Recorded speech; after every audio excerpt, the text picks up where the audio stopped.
Good evening. Welcome to a late night show. We're going to be looking at the Maguire story and getting your thoughts, opinions on this. What does this mean?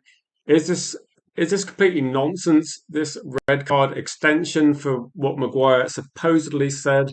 I did see a few comments. I did a short video earlier today. I got a few comments, a bit of feedback from people saying, "What is this nonsense that players swear at officials 50 times a game? What is going on with this one?" I mean, also it's the fourth official against Maguire. Maguire probably can't even remember what he said. And to be honest, I think most people watching look at this and think, this is ridiculous, isn't it? This is ridiculous. But Manchester United, they got a big game on the weekend. This is just making it more difficult. It's more annoying. But again, this is an opportunity for people just get your thoughts in as well. We don't have to talk about this for the whole stream. We can talk about other issues as well. But get your comments and questions in. I thought I'd try and dodge Champions League football tonight. And so Stephanie says, can we have a discussion on how we think VAR should be used to get the decisions right and avoid controversy? That is an excellent point, Stephanie. Really good. And I remember, if you remember, like 5 years ago, I was talking about VAR and saying, I think there's definitely room to bring in VAR. This is like years before it came in. And I said, I would love a situation where you watch the game. If there is a controversial decision, whether it's should it be a penalty, should it be a red card, is there an obvious situation where a goal should have counted, or an obvious situation? Look at remember Manchester United versus Chelsea. Drogba's like about a mile offside. He's allowed to score. And a situation like Frank Lampard against Germany, crazy situation where the ball bounces in the goal and then isn't given. And actually, we got quite lucky with the game against Spurs when the ball was way over the line. But there's certain things where I just thought, okay, you bring it in, it could work. And I'm thinking at the moment now, like say the hair situation, other situations, there's becoming like more and more evidence where you think, like, does VAR actually get the right decision at the end of the day, or is it making games longer, but then still having the same controversy? I've spoken to match going fans that did say that when Manchester United were playing against say the last game, and we saw Martinez sent off, and we're watching the game where Manchester United go from a position where you think, okay, we're struggling against Leeds, and then we have Martinez sent off, and fans at the game didn't even know why he was given a red card. That's the crazy situation. They didn't know why he'd been sent off. It was complete. No one knew why. It was ridiculous.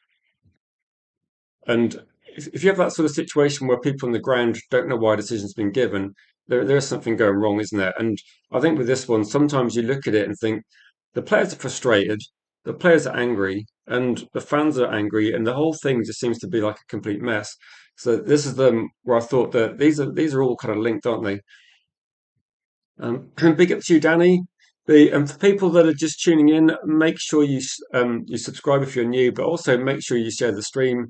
Try and reach the other channel legends. I know there's a lot of people that have probably been watching Champions League football, and we're going to hopefully get those people in quite soon. So please share the stream if you can on your socials, and don't forget to click the like as well on this one, and get involved in the discussion. We will be talking about, like I said, any points people want to talk about as well. And so just make sure you get in your comments because that's really going to help in terms of like the conversation, what you want to talk about, and let me know what you think about any issues we're talking about as well, because otherwise it'll be a bit of a difficult conversation. Um, Welcome to Luca. Talks Arsenal, and I suppose from a neutral fan perspective, what do you think regarding this one? Does this suddenly put things into an advantage, no, a good situation for Chelsea? If you're Chelsea looking at Manchester United coming up, it's going to be crazy, isn't it? It's going to be a situation where you look at Manchester United. We're already looking at what we're going to do against Chelsea, and now it's almost like we have a conversation not about who's going to start, who's going to play.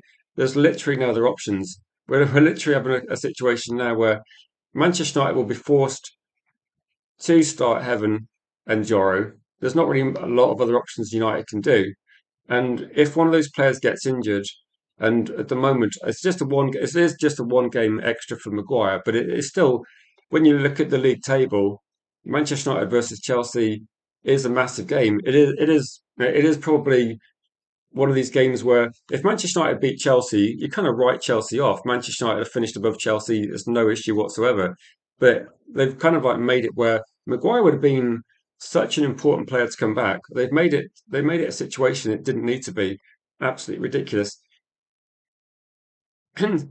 Saying this, so it's a joke about Maguire. We used harsher language than that when I was 10 years old.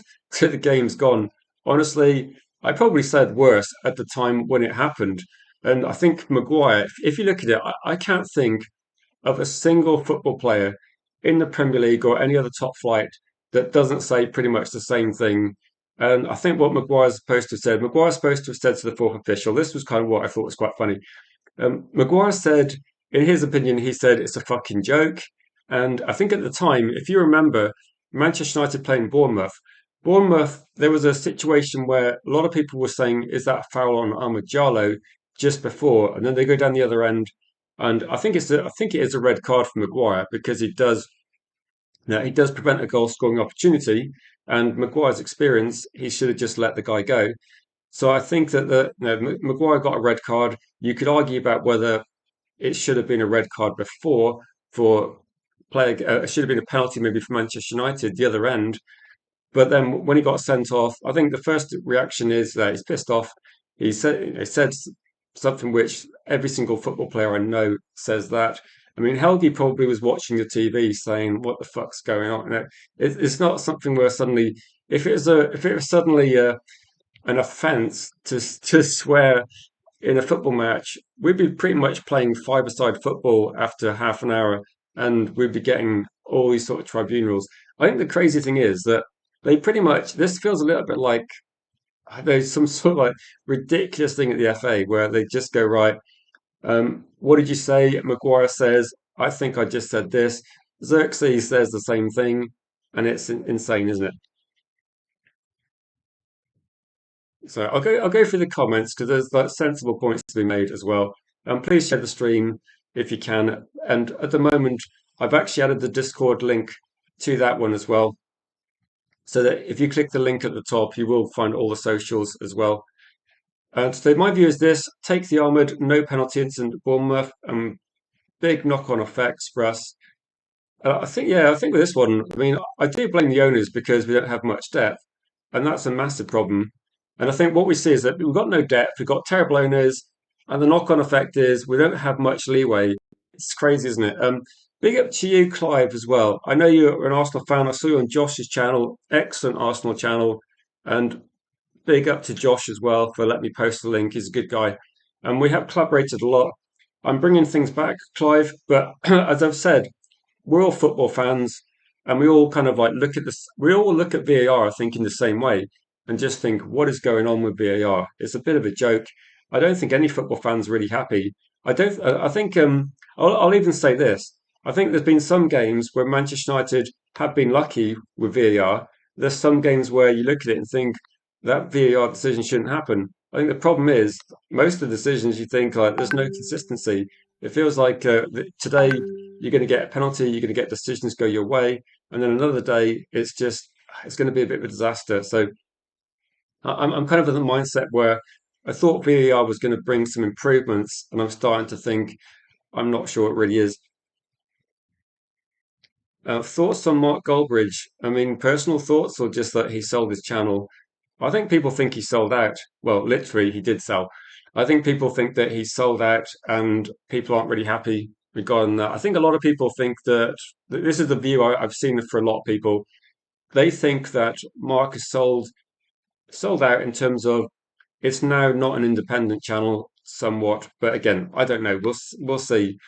I think for me, Manchester United, in terms of United TV, we're 100% independent. We always will be, and we'll always be a fan-led independent channel, saying what we think about certain issues, not afraid to speak our minds, and not afraid to put our opinions out there.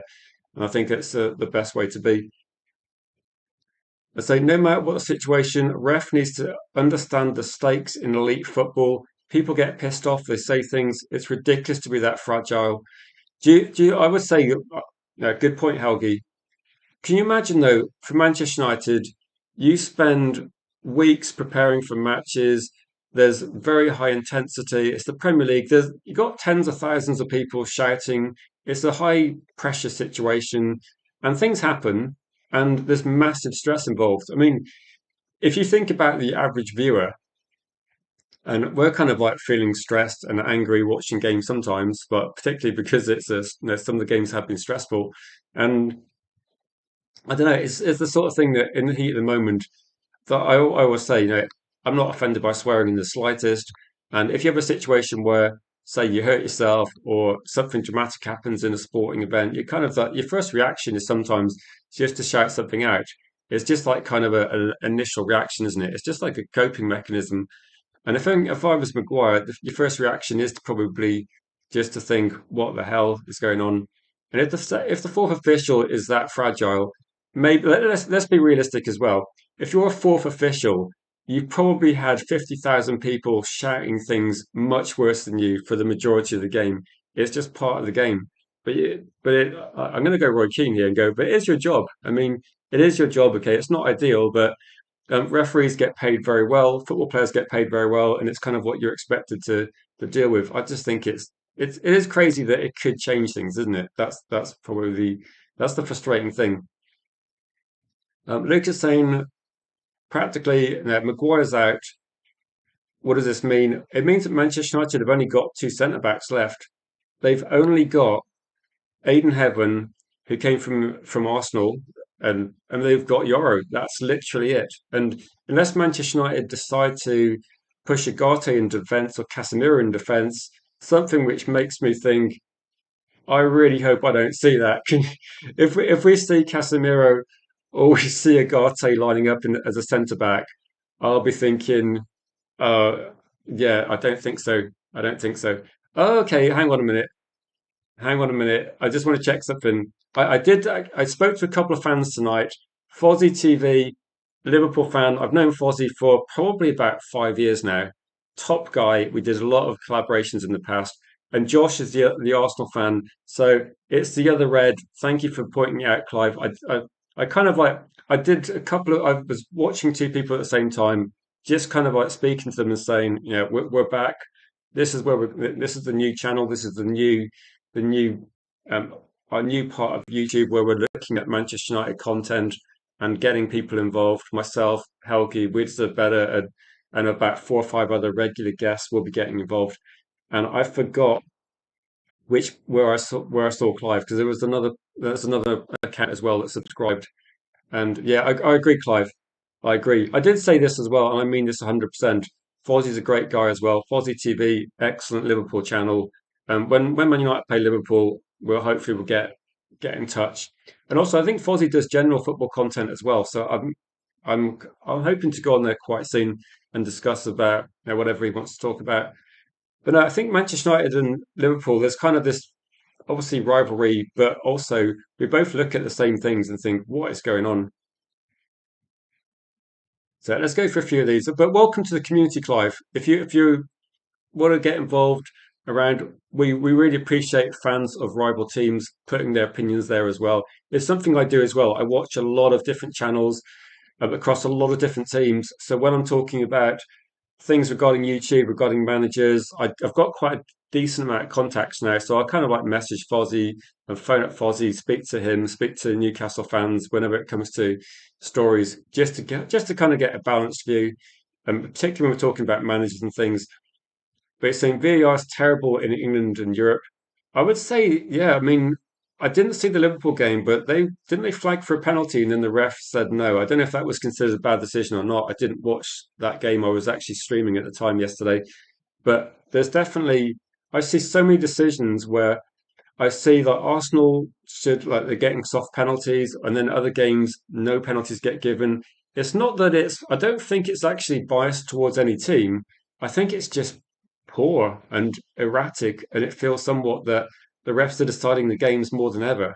But it used to be that decisions were wrong, but it felt like okay, they were just wrong because they were difficult to call, or marginal offsides were difficult to call. Now it feels like they actually get to look at it and then make a decision, and it's not always a consistent one. It's just poor.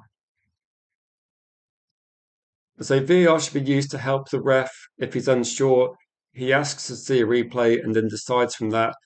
One thing I find annoying as well is if you're watching Sky TV, there'll be a VAR decision sort of incoming, and they're going to be starting to look at something, and the commentators always just go, yeah, yeah, that's it, and everybody seems to agree at the time, and then a day later, people look at it and go, what is this nonsense? It gets overturned, and you think I think the commentators aren't calling out VAR enough either.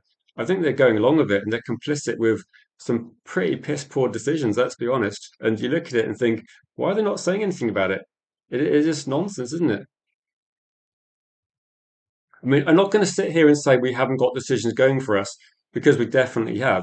I've seen Bruno Fernandes fall into people and get a penalty, 100%. But I've also seen sometimes players hack down and get nothing. I'm just saying that it should be somewhat consistent. You'd hope.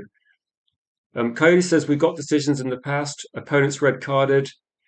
And so they probably want to prove they don't favour us. I have actually seen referees come out and say, "We just done this. We couldn't then do it again." And think, well, if there's a red card and a penalty, and then 5 minutes later there's another red card, you have to give it. You can't just go, well, actually I've already sent one player off. Let's change it, or I've made a decision wrong. Let's even it up. And they have said they do that. So it is become like something where there's a lot at stake at the game, and people will get frustrated and angry. Now, people are paying a lot of money to see this.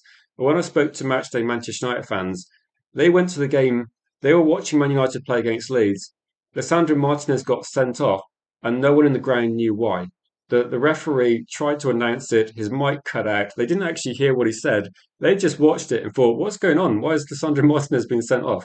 And so that was embarrassing. I think for match-going fans, that VAR needs to be way, way better. It's annoying enough sat at home watching it, but when you're at a stadium and something happens and you don't know what the reason is, it is ridiculous, isn't it? Sorry if that's a bit of a rant. It just annoys me quite a lot when you see that sort of thing happening. Big up to you, Ryan.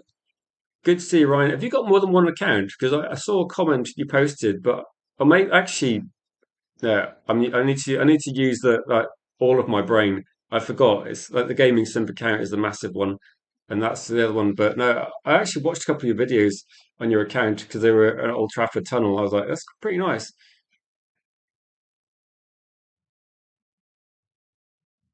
So the ref in that game is beyond shambolic. The thing is, though, when you're looking at the decisions and when you're looking at VAR in the match, the only reason they check something is because people behind the scenes say, right, you should go and check that. The referee didn't notice it or didn't actually see anything during the match, and it was something that the referee would have should have seen during the game. So the referee's there. It's that VAR behind the scenes have then pretty much that they've told the referee to go and look at it. They've effectively said, look, go and send him off. And the referees looked at it for ages. I honestly think the referee was looking at it, thinking, can I give a red card for that? I was just looking at it thinking, no. I watched it. Gary Neville was saying it's a red card. I was looking at it thinking, no, you need to. There's no intent there. And actually, Jules, one of my the guests on the channel actually found out the rules in the actual Premier League rules or football rules and said, and the wording of it was pretty vague a little bit, but you have to like you have to deliberately do it. So it was a bit disappointing. A question from Stephanie is the biggest problem with football compared to rugby, cricket, and so I don't know. I say regarding rugby, sometimes the rules are a bit confusing regarding the scrums and things. I think with cricket, there's a lot of rules. There is a lot of rules. I think with football, sometimes that we're all football fans. We all watch the game. We must all have watched over the last 5 or 6 years the massive difference in what counts as a handball. That it used to be like deliberate, now it's like hand in an unusual position. It's like moving your hand towards the ball. Does your hand move? How close is it to the ball? Is it a deflection off your body? It's like they change the rule every single year. And it got to the stage where I watched a couple of games a couple of years ago, the ball kind of like, I think, do you remember when Rashford scored a penalty and Manchester United beat Paris Saint-Germain away to go through it in the Champions League? That was one of those penalties where someone jumped in the air, the ball hit their arm, and at that stage, it was pretty much, I think we did it against Brighton as well. It was pretty much at that point in football that if the ball touched the hand or the arm, it was a penalty 100%. Then it just changed loads, loads. It's just absolutely crazy. Be up to you, Chris. Chris, I've got the slides ready for people that've got questions regarding this one.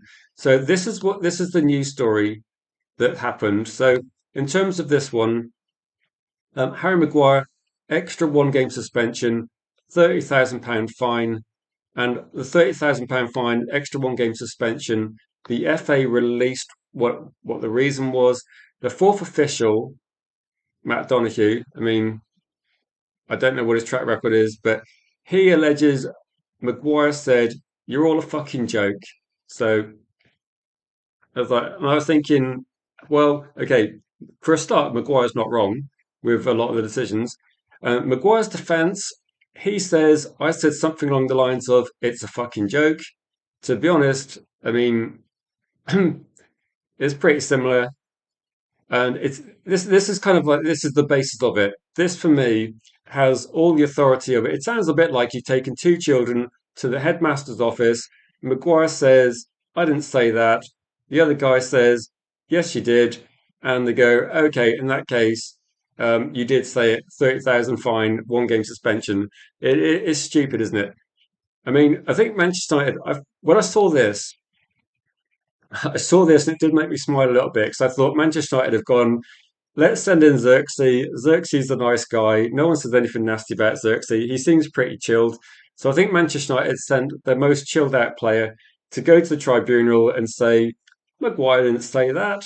And Maguire accepted a charge, but he said that he didn't, he wanted to make it clear that he did not use abusive language towards the fourth official, which is his point. And Xerxes admitted, as a witness statement from him, that he was confident that Maguire didn't insult the officials. So they sent Xerxes there to essentially say, "No, Maguire didn't say that. He's a good guy."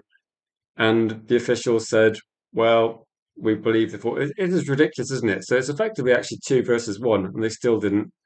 They still didn't. They still didn't take it. So I mean, do you think it's funny regarding this one that I would say that do you remember like if you're actually going to do some sort of trial or some sort of if you're going to bring forward a punishment, and let's be honest, an extra game ban, £30,000 fine. I think I've seen like lower fines handed out for like serious racism. I've seen a lot worse things on the pitch, and I've seen smaller fines.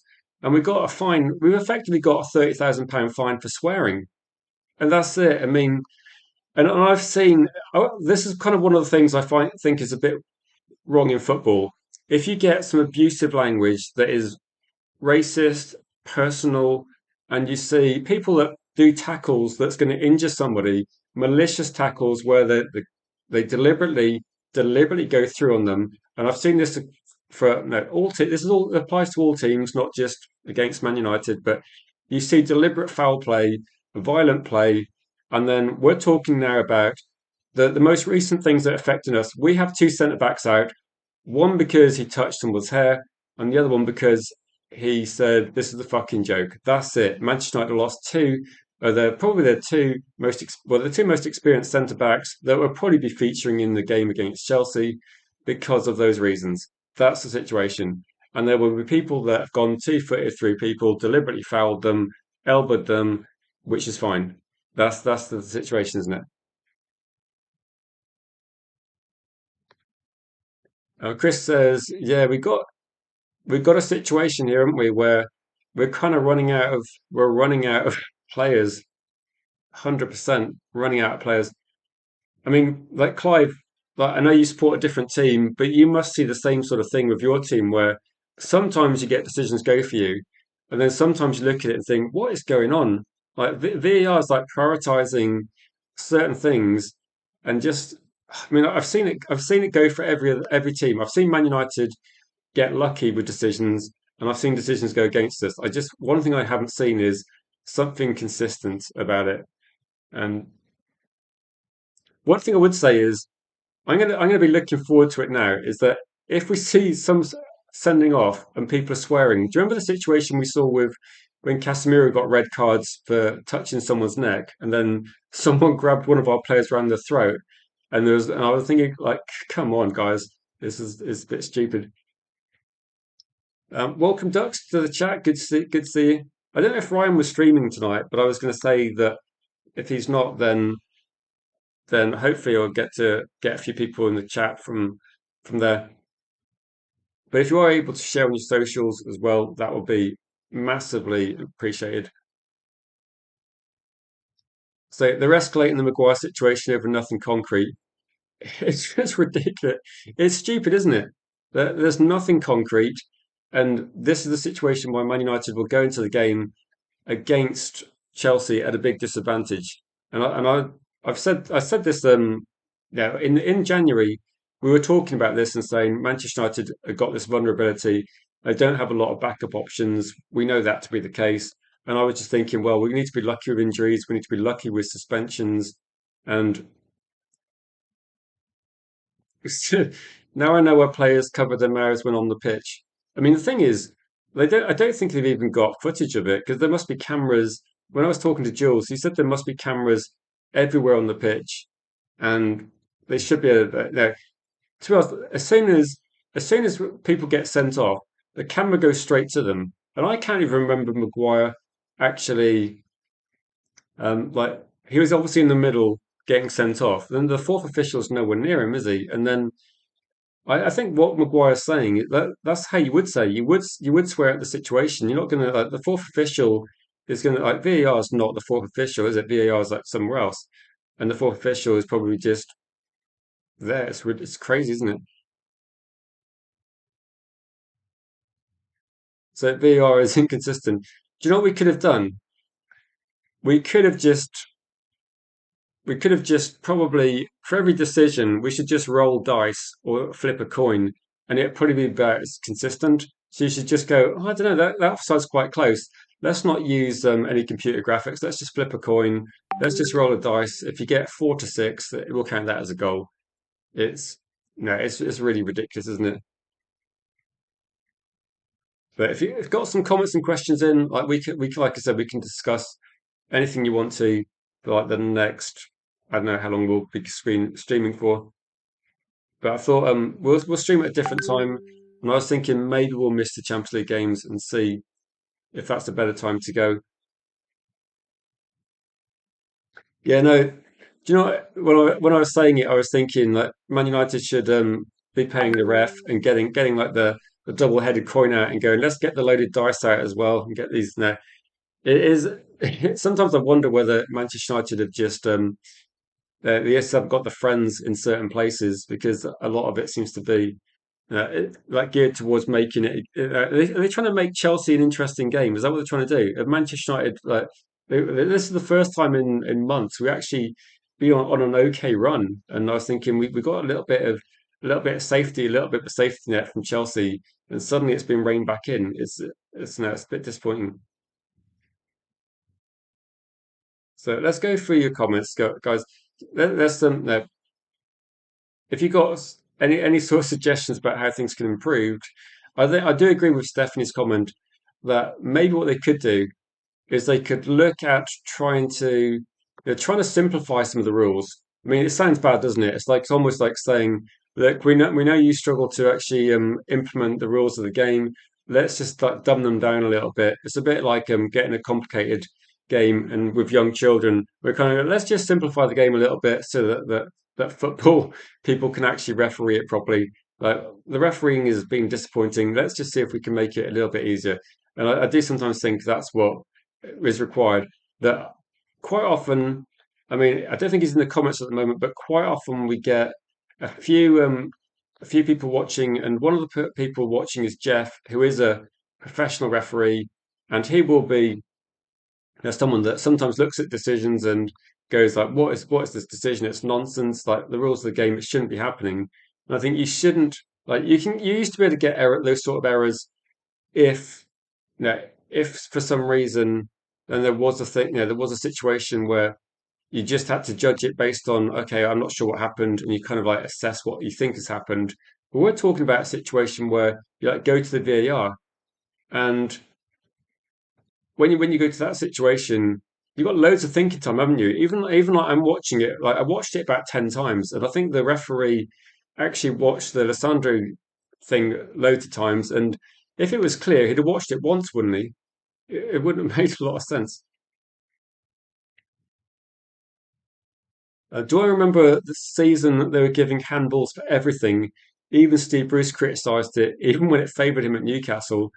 I I do actually remember that because there has definitely been a few games where we got a decision, and I used the example about Rashford getting the penalty against Paris Saint-Germain. And in the same probably month, Manchester United conceded a penalty. I think there was a situation where one of our players was sliding along the ground and it hit his trailing arm. I think it might have been Pogba was sliding along the edge of the penalty area, actually sliding up past the goal, and the ball hit his shoulder or something or his arm as he was like on the floor. And they have changed the rules a little bit now. So if a player's on the floor, they got their hand on the floor and the ball hits them, it's not given as a penalty. But at one point, it was pretty much get into the penalty area, just kick the ball at someone's hand. So that they have changed the rules, and I think they need to actually change the rules again. Maybe they should have a rule where you can't have hair that size.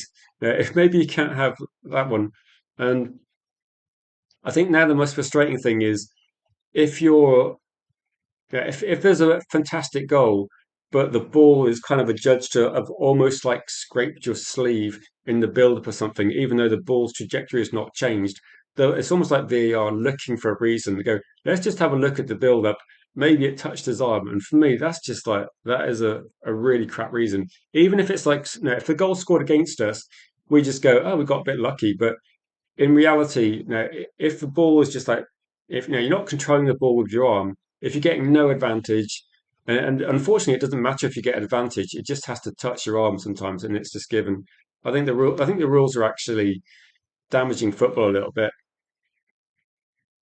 Say in the 80s, yeah, in the 80s, like you could do a lot of things, so it would be a completely different one. So the question you referred to before the stream started, is it time to walk off the pitch when we get another poor call at Chelsea, for example? I would say, given like, do you remember the situation in AFCON where I remember actually we were doing a watch along for the AFCON match, and it went on for so long, didn't it? Because I can't remember I forget which team it was now. Was it Mazraoui's team didn't walk off? And I'm trying to think who was playing now. I kind of like my mind's gone blank. But in the AFCON final, they gave a penalty, and one team walked off, and then they came back on after about 10 minutes, didn't they? They ended up the team that walked off. Actually, they saved the penalty, and then they won in extra time, and they lifted the AFCON trophy. Then they took it off them. So if Manchester United walk off the pitch, I don't think they can do that because that's going to be yeah, it will be points deduction, won't it? Like I don't think a team's walked off the pitch before. Have they? Then there's no way. There's no way. And so if you walk off the pitch, you forfeit the game. Yeah, that could be. I think if you it used to be a rule, didn't it, that if you didn't field the team, like walking off the pitch is the same as not fielding a team or not being able to field the team, isn't it? So it would be like an automatic 3-0 defeat. So no, Man United, in a way, I remember watching. I can't think who it was. I think there was one team it might have been a non-league team or it might have been a team in a lower division and they couldn't field a squad and they would have actually been better fielding a squad because they got a points deduction and they would have been better actually fielding a squad and actually losing the game and it did cost them. I think they might have got relegated. So no, it would probably be a points deduction as well. You lose the game, but it would probably be a points deduction. I think with Man United, I'm not sure what the best way to do this is, but it's starting to get to a situation where it's looking pretty bad, isn't it? Chris says, I'm blaming Martinez for the red, as stupid as it is. No, I think with this one that you can make excuses for him, but you can't. It's the same sort of thing as when you watch players, and if you touch somebody's face, just touch their face, it's pretty much a red card. Like you can't do that, and I think the players know that rule as well. Do you remember the game against Everton when it was probably the funniest red card I've ever seen, apart from maybe the Newcastle. I'm trying to think who it was. So Bowyer and who is it? Was it Kieran Dyer? And it was like the funniest situation since that, where you're looking at one player slaps as a teammate, and he gets sent. It's just the rules. He gets sent as soon as he did it. He thought, "Oh no!" He got sent off, and it's ridiculous. I think with this one that with the issue with Martinez in this match was he was getting physically bullied by Dominic Calvert-Lewin during that match, and I don't really think he did it deliberately, but to be honest, you never see it in matches, do you? So he must have known kind of what he was doing. I don't know whether it went through his mind, but anyway, it's stupid. He didn't need to do it, and I think it's ridiculous, isn't it? I say watching Martinez a few times in slow-mo, got whacked in the face. Looks like he tried to grab the shirt near his neck. I say red card is ludicrous. I think with this one that it's kind of difficult, isn't it? I think this one is that there's way I think I can see the point people are both trying to make, and it's unfortunately it's one of these things where whether we agree with the rules or not, then you can't really give officials an excuse. When you look at, say, Casemiro, and there's a couple of tackles where you look at some of the things that, and you go, right, no, I don't think it's a red, but you kind of just you can't give the officials an excuse to make that call. So I think from Man United's perspective, that was Lissandro Martinez. Okay, you are getting hit by Dominic Calvert-Lewin. Maybe you need to hit back in a way which isn't going to be penalised. So you can be physical. We saw Maguire against Arsenal, like handling people off the pitch and actually out physically like dominating Gabriel. And we saw, you can do that within the game.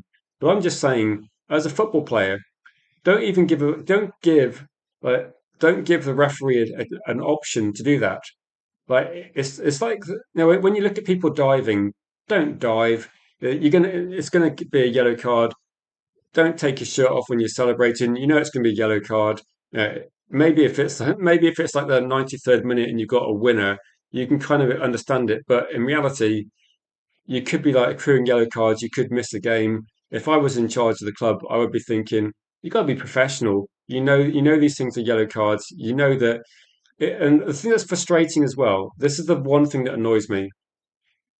If when you see these things happening, like when we're talking about red cards, Harry Maguire got sent off. He was the last man. The player got past him. I think his experience should be able to. You would hope that he could say, right, let the guy go. He's going to have a shot. If you foul him, you're going to get sent off. He'll get a penalty. So you're probably going to lose a man and lose a goal. Just let him shoot. It's probably better if you concede that goal. But when you're looking at the Sandro Martinez situation, a little bit like similar to some of the Casemiro tackles, when they're in the middle of the pitch and when they're nowhere near the goal, I just look at it and think you don't even need to challenge or foul in that situation. I fully appreciate sometimes in transition you do a tactical foul because you need to. You do a tactical foul because you're out of position. There's a very dangerous break, but we're talking about middle of game sometimes where our players make stupid decisions, and unfortunately, that I know we could probably talk about this all day, and half the people will think it's a red card. A lot of people will say, I think it's a bit soft and it's a bit crazy, but you kind of like given Casemiro in the past. Um, Lissandro Martinez did some crazy challenges a year ago where he was two-footed. He was kind of lucky, I think. He didn't actually make contact with players in a couple of games. And I think that, like Chris is saying, I don't. We could debate whether it's a red card, but because we don't know 100% if it's going to be given, then you got to just you got to try and hope that you're actually don't you got to just not give the referee any sort of option. That's what I'm thinking. I agree with Chris that this one because it might mean that in another game we're probably going to see a game. I would not be surprised if people are digging out clips from other games where someone touches someone's hair and doesn't get sent off. There will be an example. There will be somebody that fouls someone and it's maybe a yellow card and not a straight red or a penalty. But no, there'll be different permutations of this. But no, it's crazy. Close to the keeper probably would have saved it. I can't remember the situation now. I think he was like clear through, but you never know, do you? But sometimes he was pretty close. That there's a chance. So I think if you get sent off, if you foul someone when you're the last man, you're definitely getting a red. And for me, Man United were actually winning that game. It would be better to actually concede a goal and than to actually lose a player. Particularly also is when you consider Manchester United's situation with the team at the club, this reminds me a bit of, do you remember Arsenal a year ago, where they kept picking up stupid red cards for things like kicking the ball away? And Arsenal fans were saying it's a conspiracy, but I was saying, well, okay, the fact you kicked the ball away has given the referee a an option to do that. Say, put in arms, hands on opponents, banned, that solves all these instances. Yeah, no, I think with Arsenal, I don't think there's any Arsenal fans in the chat, but I think with Arsenal, they were having the same situation a year ago when I think Trossard got sent off for kicking the ball away, and then Arsenal fans are complaining and saying, "Oh, this player kicked the ball." Like, if you kick the ball away, it might be a yellow card. If you're already on a yellow card and you kick the ball away, you might be stupid and you might deserve to get sent off. You know the rules.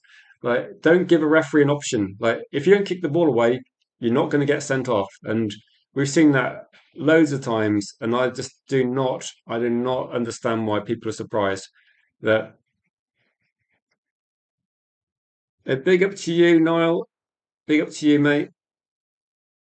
And I will say that this, Niall, like not just we're rebuilding back and we are trying to get back to where we are.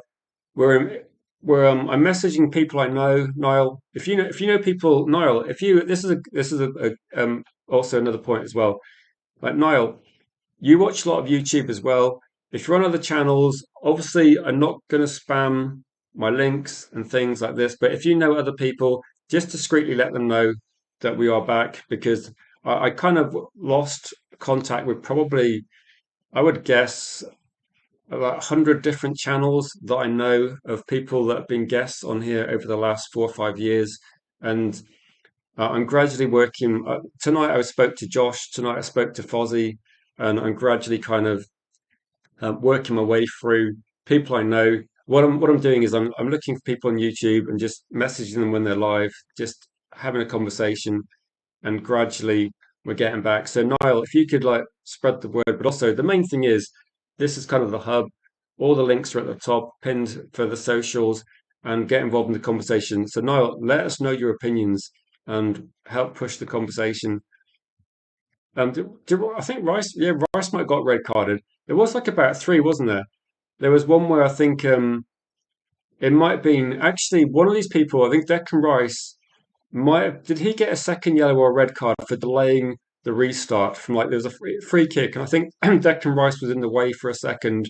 I'm just trying to think. I thought Trossard kicked the ball away and Declan Rice might have delayed a restart. They're kind of like innocuous things, and they are kind of things that if you analyze 50 matches, they're not always going to be they're not always going to be a second yellow, but you kind of given that if I was I would never be a referee because I'm too biased.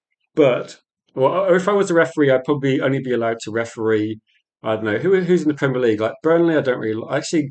I probably only allowed to referee something like a Brighton versus West Ham or Brentford versus West Ham. I don't really care who wins that game.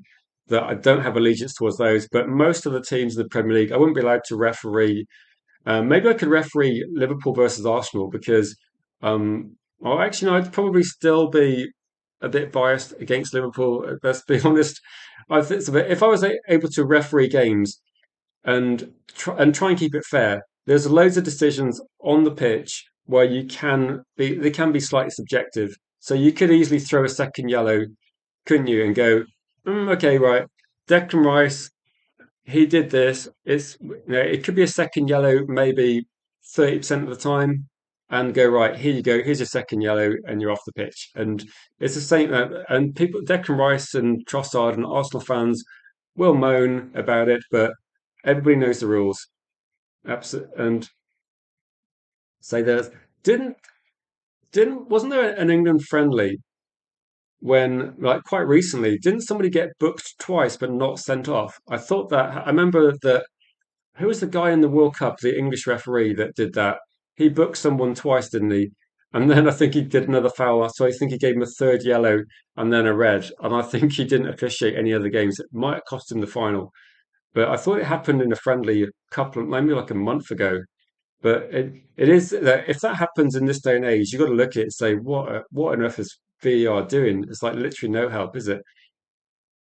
And so there was a World Cup a while back where refs had to book multiple players at corners for holding and say it's stopped, but it's back sadly. I think it's got to the stage where is that Paul Durkin? Yeah, that sounds familiar, doesn't it?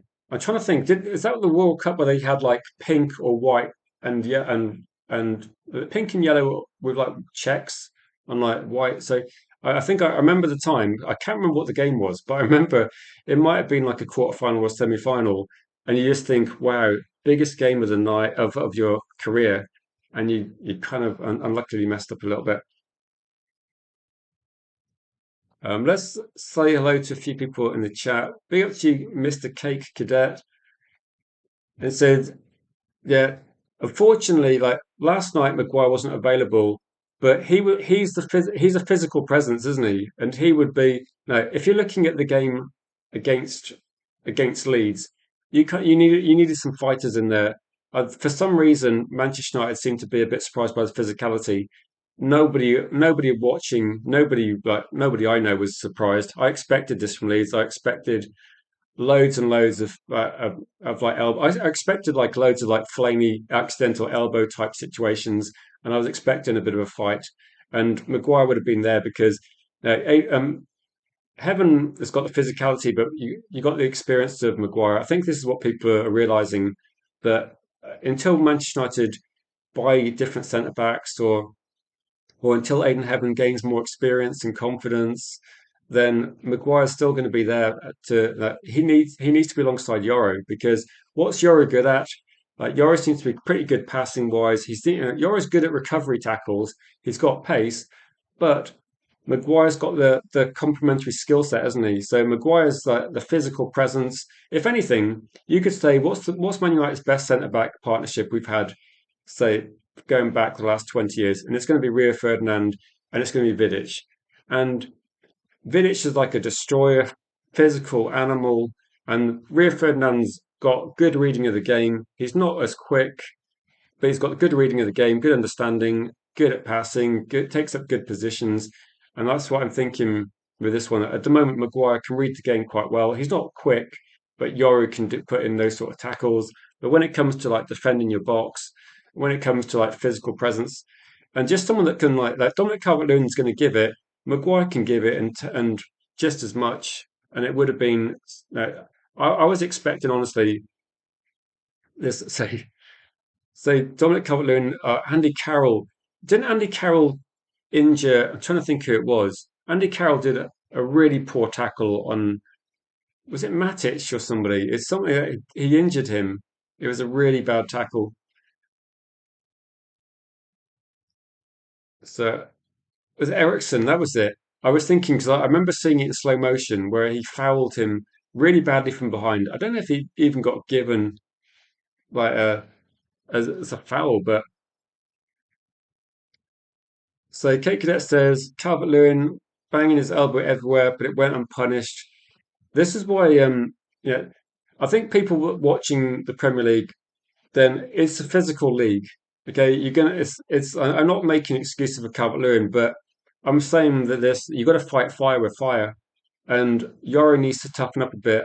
That might sound harsh, but the Premier League is physical. In the Champions League, you might get you get more leeway, but in the Premier League, we used to be talking up Roy Keane for his physical presence, and Maguire stood up to Gabriel and Arsenal, and we were talking about that positively. We've seen like other things. I think Dominic Calvert-Lewin, that's his job, isn't it? And he was always going to do that. I think if you're a Leeds fan or if you're Leeds, like Dominic Calvert-Lewin's job was to put pressure on them, and yeah, I think leading with his arm, yeah, they let it go, which is like I know some fans didn't like it, but Man United should have been giving it back, and that's if the ref. We don't always agree with the refereeing standards, but if Dominic Calvert-Lewin was getting away with that, then Man United could have responded. That's what I'm saying. That you got to fight physical, suffer physical. Chris says, I'm not convinced with Yoro. Flaked a few times.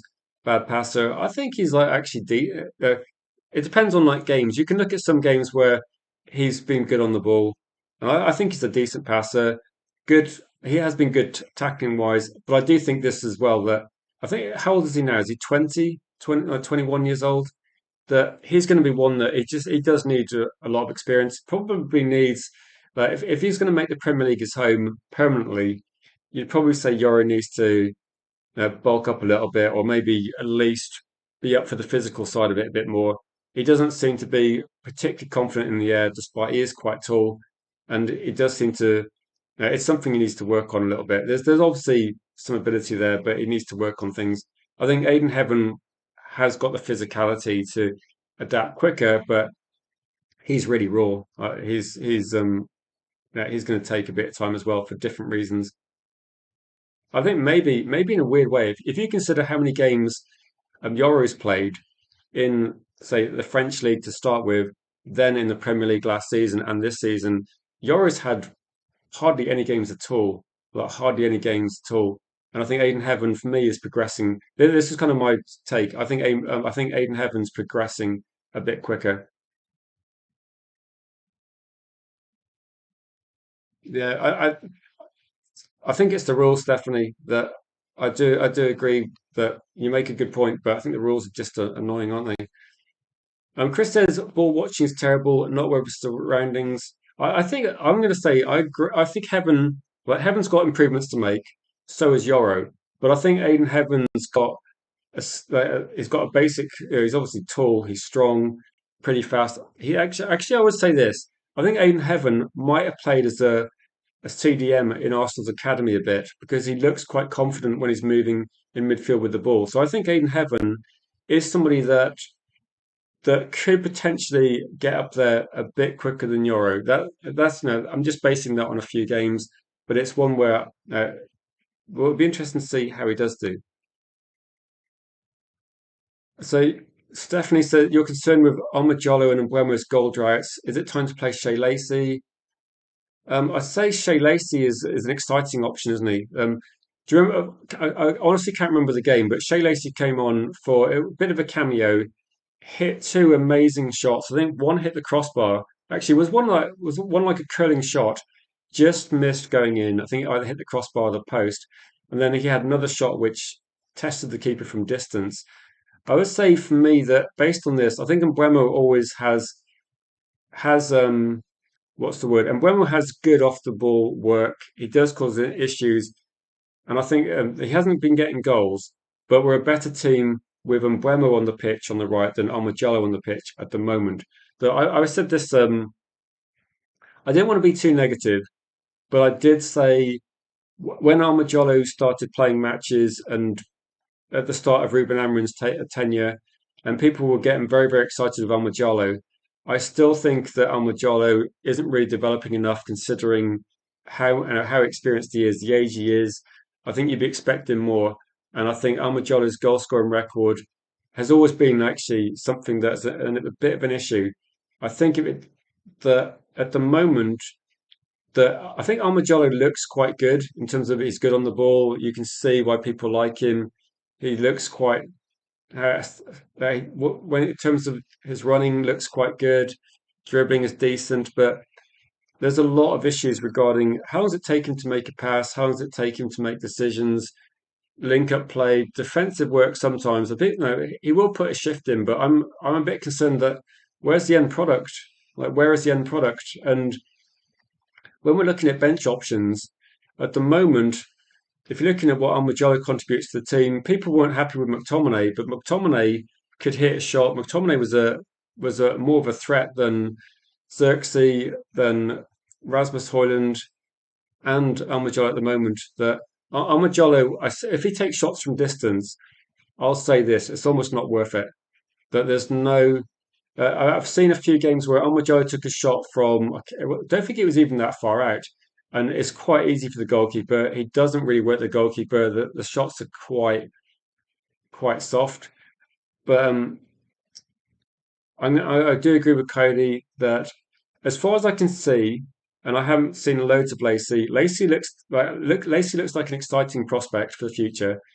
But I think the difference between playing in the academy, coming on for 10 minutes, it's such a huge difference to start a Premier League game. It's it's considering Manchester United have Agate. Agate played for Sporting Lisbon, won trophies. He played for Paris Saint-Germain, playing for Manchester United. He looks out of his depth. This is somebody that's played in a few decent, well, say the French league's decent in comparison, but this is somebody that you'd expect to be able to cope with the average Premier League match, and we don't see that from Agate. When you look at Lacey, I think that his experience is so low in comparison that it's going to be something where you see him get introduced uh, like over time. I think if United are looking at this one, you almost need to like fix the first team first, don't you? And then gradually bring academy players in. And at the moment, if we fast forward to the next season and Manchester United do sign a few good midfielders, then that might be the time where you go, right, we're going to play like maybe a lot of starters, but we're going to throw in Lacey for like 15, 20 minutes in a good team, in a cup game maybe, and gradually get him experienced. It's just a lot. So let's go through some of the comments as well. Big up to you, Gregory. Good to see you, Gregory. Thanks for getting involved. This is I was actually trying to get some guests on tonight, but it had been quite difficult. Wiesabet is actually not feeling well. He has been suffering with I think he had like a virus, so he's a bit out of action at the moment. Helgi was busy, and to be honest, actually, there's a lot of people not available for one reason or another. I will have to try and look at maybe expanding the guest list possibly, but I thought anyway, we'll go live and we'll talk about a few things. But yeah, Gregory, shock horror, isn't it? Where imagine like a football channel where you go, someone said a swear word. What do people think? I mean, no one's offended by swearing. I think most of the time I'm doing a stream, and I think Stephanie and other people will know I'm not usually shouting and swearing because I think when you're talking to a group of people, you don't know who's watching, and sometimes it's actually better to just try and explain things using other phrases and other descriptors because I think there's a lot of things we talk about. We don't just categorize players as ballers and rubbish or shit. We actually look at strengths and weaknesses and discuss things in a bit more detail. So, but when you're looking at football players, you just get a red card. Your first reaction, to be honest, if I was playing sport, then I'm a bit like Mark Hughes. I suddenly transform into a kind of different player, a different person. Where if you put me in a competitive environment, then yeah, I'm going to be a little bit like you put Mark Hughes in a match, you got someone that's going to like fight for everything, not accept defeat, and probably react badly. But take Mark Hughes aside and you have a conversation with him, you can have like a pretty sensible, relaxed conversation. That's kind of the difference for me. That in a competitive environment, you have to be competitive. You have to be up for it. And if something goes against you, your initial reaction is, "What the fuck is going on?" that is what Maguire said, pretty much. And the officials were, uh, since when is this? This is 2026. Since when did that reaction become? Oh no, I can't believe it. But if you listen to Match of the Day, or if you listen to any if you listen to any Premier League match, and actually you notice it a lot with FA Cup matches when the microphones pick up things. And I listen to the crowd sometimes because I find it quite funny what they're saying, and you can hear what they're saying. And sometimes on like BBC or something, they'll go, "Oh, we're really sorry if you can actually hear the fans calling the referee a wanker," or you can hear what they're saying. It's usually much worse, and things they're saying about individual players or the teams, you can hear it like you can hear it crystal clear. There's like tens of thousands of people shouting something, and we have one player that says one word, and suddenly it's like a massive issue. That I'm going to be like looking at this and thinking, you know, so yeah, I was going to say that when I was playing football, I really quite liked it when you were looking at, say, I used to do this when I was playing. So I was playing mainly in, say, school teams or local teams. And I think one thing that people like, you know what the rules are. If you're playing football, you should be well aware of what you can do and what you can't do. And if you could challenge shoulder to shoulder, you can go in pretty hard. And to be honest, I used to do that in terms of like, and I wasn't I don't think I wouldn't say I was overly aggressive, but you go shoulder to shoulder and you time it so that you get your body in the right position. They're a bit off balance. You can just push them off the ball. That's absolutely fine. And I had situations where I think in a couple of games you go in quite hard, quite physical, but fair. And the players like complaining and like to be honest, coaches were saying, "No, good. That's what we want to see. Fight for the ball. Like you'll fight for the second balls. Fight win your duels, win your battles. That's something United need to do." And the thing I would say is that there's a lot of football players sometimes where they're not winning their battles, they're not winning their duels, and that's something that a lot of people don't actually talk about. Gregory, I've thrown the door open and I've said, "Come on, you can come in. You can step through cake. You can't do it tonight because I can't actually get people on OBS. I can't get people in there. But no, when it comes to like Sunday night, people are welcome on. Gregory, I mean, you're welcome on as well, Gregory. If you want to come on and say hi, I've said this to other people as well that they're welcome. Chris, I love the combat side of football. I think same. I think you do like that, don't you? That it is. Do you remember, like with Roy Keane, like you win a few battles at the start of the game. The start of the game used to be about right. Let's see who you're against. Win your physical battles. Win your duels. That's why we're having a conversation. I think regarding this one that we lost Maguire, and it feels like I said this as well. I know people a lot of people don't really, they don't rate Maguire, or they'll say, "Oh, Maguire's like," point out some negatives. The thing is, he's still got some attributes that Manchester United lack if he's not in the team. And my point was going to be, if Manchester United found a player that was 25, 26, had the attributes of Maguire, bit more mobile, bit younger, less chances of having a time out of injuries, and could do what Maguire's doing, 100% get him in, 100%. And I would be saying, right, Maguire, thanks for your service. We've got some replacement lined up. But because Manchester United don't have that, I look at the rest of the squad and go, what's De Ligt going to do? De Ligt is like, I don't want to say anything too negative, but I haven't seen De Ligt being talked about for a long time. Then with De Ligt, you think De Ligt's becoming a little bit like Malacia, where no one talks about him, and then occasionally someone mentions him, and you think, "Oh, is he still around? What's going on?" And no one knows like what to say about De Ligt. Like, will De Ligt play the end of the season? Will De Ligt like feature in any game? Um, does De Ligt have an injury that is something that is it a recurring injury that's not going to improve? Do you remember when you used to have players like Ledley King who could only play one game? Is it one game every 2 weeks for Spurs, and gradually just played less and less? And you think, okay, right, top quality player, but yeah, you got the injuries that are just going to stop you ever doing anything. And De Ligt's got the attributes in terms of doesn't, he has the experience, but I think injuries are going to just be ending him. I start to think that that's it. But for a player that's had some issues over his career, then is possibly I can't even remember. If anybody knows, I can't even remember what happened with Delit. Did Delit just get injured in training? Did Delit just is this just something that's happened because it's a recurring injury? I don't think it was something in a match, from what I can remember. But if it's one of those injuries that just is just going to be always part of him, then Manchester United need to have a serious conversation. I actually think that, say, soft as a tissue. Now, I actually think on a serious point, because obviously this could be like completely devastating for someone like Lit if he can't make it back.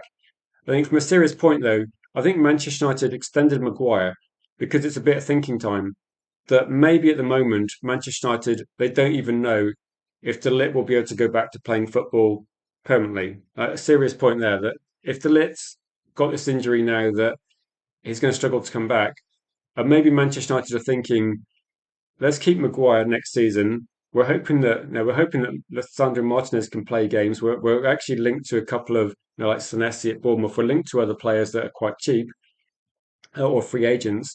We've got Aiden Heaven and Yoro. Then if Delit comes back, then that's fine. They got Delit. But if Delit doesn't make it, then they've got another window to actually. And maybe January would be a time to get a centre back in if Delit doesn't play in say August, September, October. But it's difficult, isn't it? Because United, I think United have got other priorities as well. Someone actually, I can't remember who it was because my memory's not great for certain things. And when we were linked to Delit and we got Delit and Masrari the same sort of time, I think at the time, from what I can remember, was a few people talking about Delit saying, I think with Delit, no, my expectation was going to be solid defender. I wasn't expecting, a massive upgrade on players we had, but I was thinking solid defender. It's going to be good. The money was quite cheap, from what I can remember, like £35 million was it? Or I can't remember if it's pounds or euros, but 35 million. You get the deal done. He comes in. You think, right, this is going to be not a bad signing for the money. And there was a lot of people at the time saying that there's been some injury issues. I mean, you can look at his career history, and he missed decent amounts of games for Juventus and Bayern Munich. And I think at the time you look at it, Manchester United doing a medical, you should have this information to hand, and you should be looking at it and saying, right, now is there an issue that maybe there's a problem here, and is it going to be a bit risky? And I think we actually saw pretty good performances from him, and we saw decent. No, we thought we did. No, we thought we had a decent player, and yeah, but a lot of people did say that it was that issue, and yeah, maybe that was the point. Chris said it all along. Yeah, we got when we got Masrari, the price actually like Masrari's 15. It looked like they were quite cheap deals, and so both Masrari and De Ligt were injury concerns when we signed them both from Bayern for a combined total of 50 million. They were cheap deals, weren't they? It wasn't. I think at the time we looked at it, thought it's actually not bad money. It's not a bad price. I think the upside is you get like Masrari's been a pretty effective player, but the question is going to be that. Do you remember this conversation we had yesterday? And I was talking to Helgi, and we did like quite a long live stream talking about managers and talking about players coming in. And the point we were both making was that if Manchester United are dealing with Bayern Munich, Real Madrid, and other clubs that are actually historically well run. Like Bayern Munich are a well run club. You look at what was the score of Bayern Munich last night, but Bayern Munich tonight. But Bayern Munich are a well run club. They they sign good players. They always have a plan in mind in terms of what the next targets are going to be. And when one player starts getting towards the end of their career, Bayern Munich are making the decisions to bring in the next generation. They do very similar to what Real Madrid do. They move players on, they keep recycling, they keep a core of quality players. And when players, for whatever reason, are not deemed required, and De Ligt and Masrari were, I think with De Ligt and Masrari, because De Ligt was a certain age, and the experience and etc. they had, then you look at Bayern Munich and think Bayern Munich are a well-run club. If Manchester United do a deal with Bayern Munich, we're kind of a bit naive sometimes. We probably didn't get the best deal. I think when we got the deal for Ugarte, that was not a great deal either. And this is something where did we get unlucky or should these things have been picked up? Because like Stephanie, you're saying that. I remember at the time, lots of people said the same thing. It does De Ligt have a big injury issue? And obviously he did. Unfortunately, it's kind of cost us a little bit, hasn't it?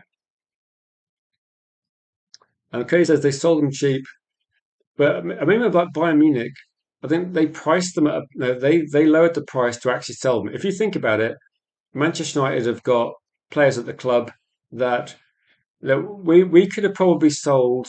If you think about it, like this is what I mean by well-run club. That De Ligt and Mazraoui, they were priced to sell. Manchester United had say Jesse Lingard, and we had to think who else we tried to sell. We had other players around the same sort of time, and we could have actually sold them, but we wanted too much money, and in the end they left for nothing. And Manchester United, and maybe even like Phil Jones, we kept for too long. But Manchester United, we could have sold players for a bit cheaper and done exactly what Bayern Munich did. And this is my point: Bayern Munich make most decisions they make are for the beneficial of their club, and Manchester United struggle when they do deals with good clubs. Big up to you, Clive, as a rival fan. Thank you so much for tuning in. I appreciate your comments as well. As a, I don't know, I know you watch Fozzie TV. He's a good guy, and Fozzie's obviously like, I think similar age to me.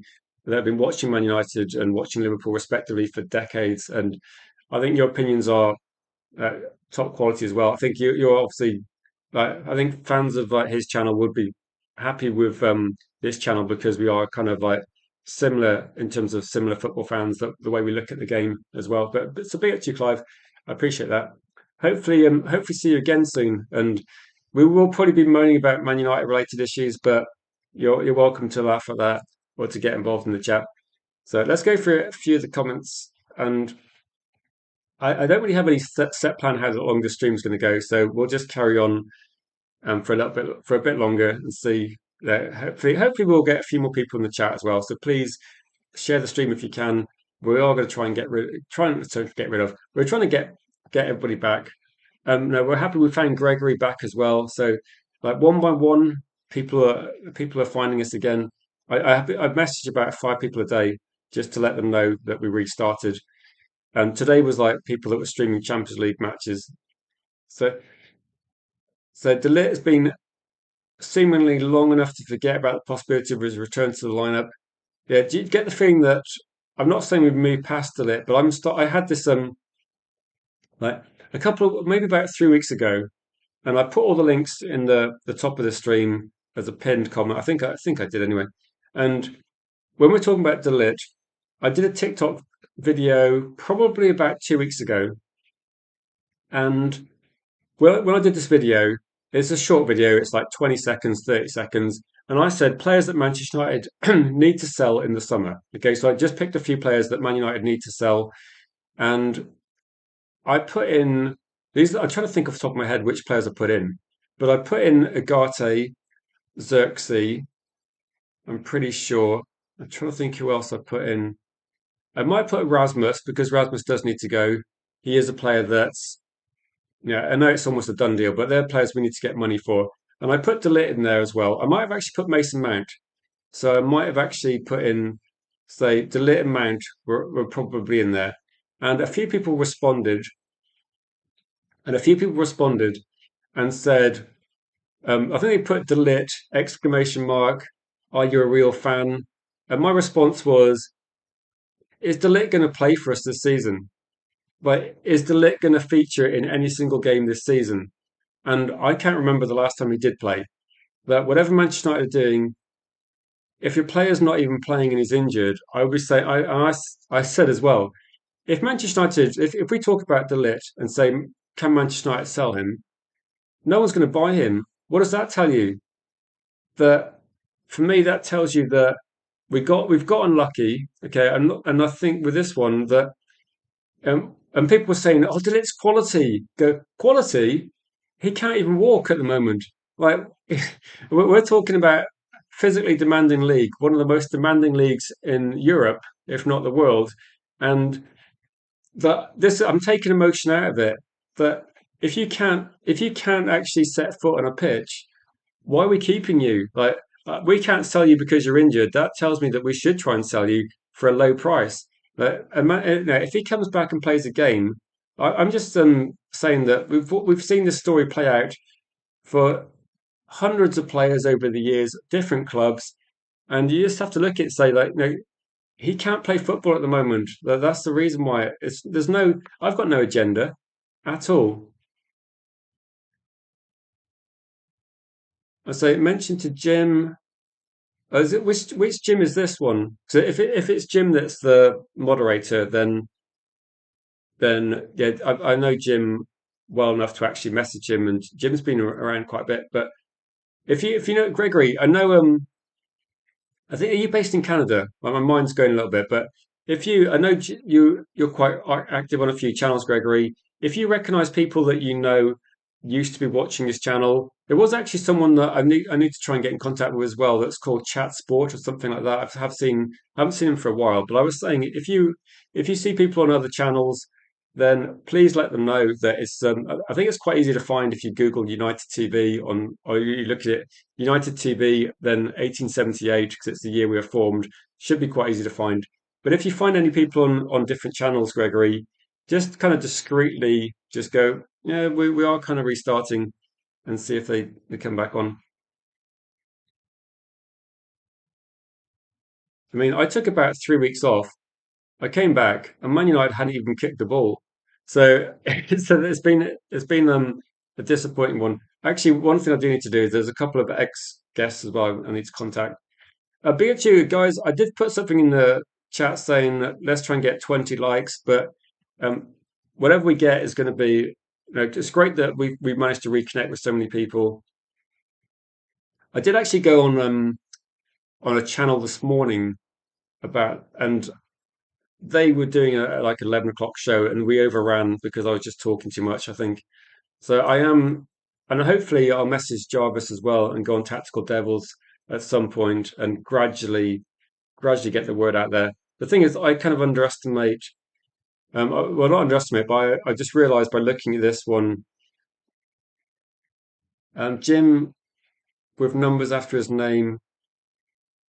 Yeah, I think, yeah, I don't know how old Jim is, but I think Jim was like, I think he might have posted a comment in the first 30 seconds, but these streams are a bit too late for Jim, so he won't be around. Yeah, Chat Sports I've seen, but I was going to try and reconnect with that channel as well. Stephanie. So Stephanie, if you discreetly, I don't know when they're streaming because I've not seen them doing their live streams seem to be quite short. But if you know the guys, let them know because obviously we go back quite a lot. Weirdly though, the people on there they don't really respond on social media, so I'd have to try and catch them live. That's what I'm thinking. Big up to you, Solly, as well. So my guess was going to. Sorry, are you based in Scotland? Because I used to kind of know where everybody was, and then suddenly I've forgotten everything. But no, big up to you, Solly, as well.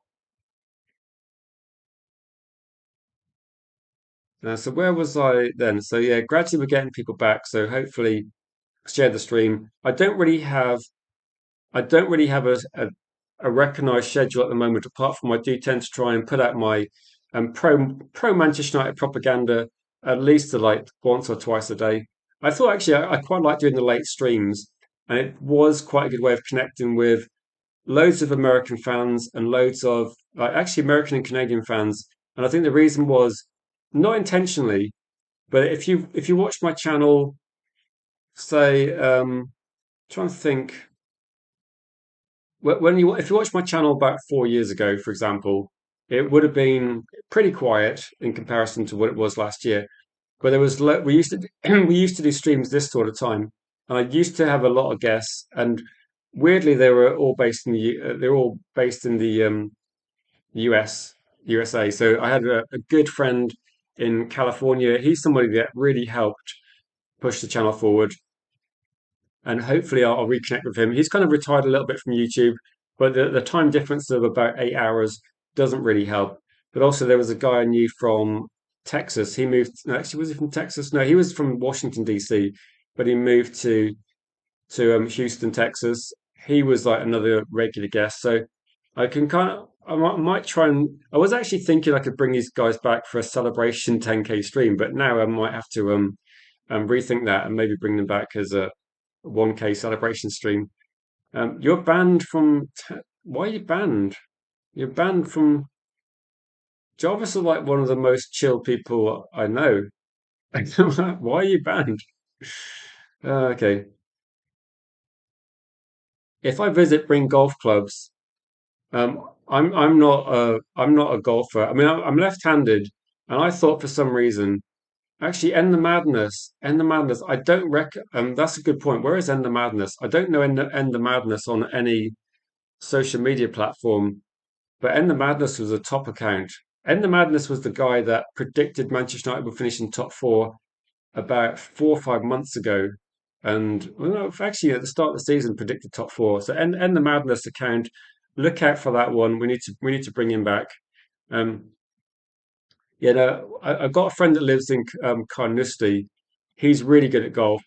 I haven't played golf for a long time. It was just making me a bit angry. Yeah, no, madness is he might be then, but again, I've kind of lost. I think they're also streaming slightly erratically, and I don't know when they are. I mean, I used to be a moderator on that channel, so maybe I can see if I can get that back and get back in contact. But it's taken a little bit of time. I'm kind of grad. It's kind of on my radar, Stephanie. But if you could mention that, I mean, Jarvis will be cool with that. So that you went on there one day, couldn't comment in the live feed. I can comment in the not live comments, but only I can see. Oh, that's weird. Oh well. I mean, one thing as well I would say is that based on this account, I did check about 2 days ago. There is not a single account blocked so far. I mean, you don't want to be the first, but there's no accounts blocked. So at the moment, this is very much like a what's the word? Kind of a bit under the radar. So not even the trolls have found it yet. So we're kind of like it's like a secret club at the moment. But we're going to gradually grow a little bit.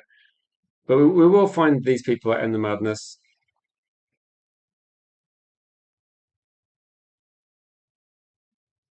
Yeah, no, I get you that as well. Maybe he's operating like YouTube cake, just like suddenly out of nowhere it comes down. But so what's it like? Nearly quarter to 10. So if people got some questions, then it is getting pretty late in the UK, but I'll carry on for like a little bit longer if people have got some comments and questions they want to get in. Please, I don't know how many likes we've got now, but please, if you can share the stream, so important, guys. So important to share the stream. I did message a couple of people like that are in the USA, but I don't think Mo's around at the moment. And I was going to say that it's going to be a late one. People in the USA, this could be a good one for you guys. Sometimes you have to say that sometimes there might be an issue with YouTube, and it might be that somebody I know that they couldn't message on my channel. It was just a weird situation. I don't know why that was, but no. Okay, you're kind of what you're welcome on here, and like I said, that so lack of Liverpool trolls is a good thing. Yeah, no, I think with this one as well that if you joined earlier, I've got a good friend that runs a Liverpool channel, and so one of their viewers was in the chat early on today. Top guy, and so you know, I would say with this one that when I'm doing streams on this, if you're new watching, and I don't know if there is anybody new watching, but if you're new watching and you subscribe because you this is the first stream you watched, please let us know in the comments because that would be amazing to see like people that have just tuned in that want to get involved in the community. But I think with this one, that my question sometimes to people watching is that I interact a lot with the comments, like quite a lot with the chat. So, and I think people will know that as well. And if you disagree with me, I don't care. If anything, that maybe I'll interact more because I want to know your view and why you think that. And I want you to. I spoke to Helgi for about an hour after the stream last night, which is crazy because we finished quite late. And Helgi said he loves it if someone changes his mind, and I kind of think the same sort of thing. If you can make an argument, that's why Cake. That's why I invite you on and say, look, you disagree with what I'm saying, and that's absolutely cool. Change my mind, make me think about it, make me doubt like my own view. Like do that. That's on. I just want to be challenged like with your opinions and your viewpoint. And there are some people that will push some comments out there, and they will like make a really convincing argument, and I'll go, that's a good argument actually. That's something I didn't think about, and they'll make you like reevaluate what you're thinking, and just kind of like I'm not saying try and manipulate me. I'm just saying just put out your views there as well, because I know when you say that people don't listen to your views, people know your views. People know your views, and they know what you think. And sometimes all we want to do is like just dig a bit deeper and go, why do you think that? Like, what is your reasons? And will something make you change your mind? Because I have this situation where I'll see if I can get a picture of Michael Carrick or something. I don't know if I've got saved at the moment, and maybe not. But I'll have conversations with people where we're looking at manager options, and we're looking at like what's the best thing we could do next summer regarding head coach situation. And at the moment, I'm not 100% set in stone. I'm not 100% decided on what I want to see. I'm just interested to know, like, if you have a view, like, I've seen people talk about this a lot. And I was messaging someone during the Champions League match today, and we were talking about potentially Emery as an option because I said a lot of people talking about Emery as an option. And I was like, I can see positives. I can see that. And I was just thinking, but Manchester United are a different animal. They're a different beast. And so I've taken the view where I've said this quite a few times. At the moment, I think Carrick's done like an okay job. Like considering his task is to come in, somewhat stabilize the ship. But that is a different. It's going to be a different job next season. It's going to be a really different. No, next season, it's going to be right. You started off with a certain situation. You've now got to do something else, and you've now got to probably run a European campaign against maybe difficult teams in the Champions League, and then you've got to also do the same in the Premier League, and it's going to be a challenge. And I take the opinion where I don't know is that I'm happy to change my opinion based on future evidence. So maybe like a month ago, I looked at it and said, right, there's nothing but positive evidence to start with. And then gradually, you start changing your mind because you think, actually, it, that whether I think Michael Carrick's the best option for Manchester United as head coach, it very much depends on who's the alternative. If you throw Luis Enrique in there, then that's one thing. If you throw Areola, or you throw um, other options out there, it's going to influence my decision. But I think at the moment that I think the thing like the UK, because people know what you're thinking, and people just want to know like, will something change your mind? Like, will something change it? A big up to you, RK. I really recognise the account. I'm just trying to think if you got another account name or you had a different name in the future. I recognise the emoji, but thanks for finding the channel again. I'm pretty sure we've spoken in the past. I'm not sure what's happening regarding like YouTube, but we're back on this platform. So big up to you. I'm pretty sure you were a viewer like in the past, weren't you? If you had a different account name before YouTube kind of messed up account names, let me know. But big up to you. Thanks for getting in. Has United Stand sold out to the overlap for 7 million? 7 million, wow, it's going up, isn't it? Say Cash Bridge. I did like a little short on this one. And what was I saying about this one? I just did this with a news article, and I said the overlap and Gary Neville have bought the United Stand. What do people think? And I posted it on TikTok. I posted a YouTube short, and my view was going to be that things are going to change, aren't they? That I'm not. No one's surprised that Mark Goldbridge is going to accept that sort of money. I mean, of course we'd accept that sort of money, and if someone wants to throw seven figures this way, I mean, as long as it's not like £7, we could talk. And I was looking at it thinking, the thing that's surprising is that it kind of ties up a bit in Mark's life because Mark has to be like Gary Neville's not going to buy it and not have a lot of clauses that keep Mark Goldbridge tied to the platform for a while. And I'm just wondering what Gary Neville's like. Gary Neville clearly it's about money. Has Gary Neville done a good, like, made a good decision here? Is this something that they can massively build up? I don't know. I think for individual viewers, anyone that's a regular viewer of the United Stand that watches my channel, I think I've seen more negatives than positives in terms of what they're thinking. They're thinking that it's just going to be like one less independent fan channel, and it's going to be more of the same. That's what people are thinking. Yeah, my video on the United Stand actually, I did a really long stream because now big up to you, Arcade, because I appreciate that. I don't know if you had a different username in the past, and I do interact with the chat a lot. What happened was, for unknown reasons, no one knows why, my other channel kind of like disappeared, and gradually we're bringing it back. So if you look at the previous videos, they're all really long because it's just about visibility at this moment in time. So tonight, as an example, then I was trying to get some guests on, but I'm just going to stream because it's a way of like people will find the channel again like they used to, and that's one reason why if you look at the channel, this is something where Manchester United have so not what am I talking about? This is why I've kept the branding pretty much the same. So the channel's different, but the thumbnail style is the same. The logo is the same. The banner's the same. The I'm just trying to think of any, but I tried to keep a lot of similarities. The Discord group is there. I've just changed the name. That's it. And the idea is that if people like, I know with YouTube, most people find it by looking through the thumbnails and they find, and hopefully, I remember actually Ryan saying this to me about 6 months ago or a year ago. I said to Ryan, I said, I'm not sure about my thumbnails because I'm not great with graphics. I do quite a basic design. I just change a couple of pictures. I just change some wording, and that's kind of it. I don't have graphic skills.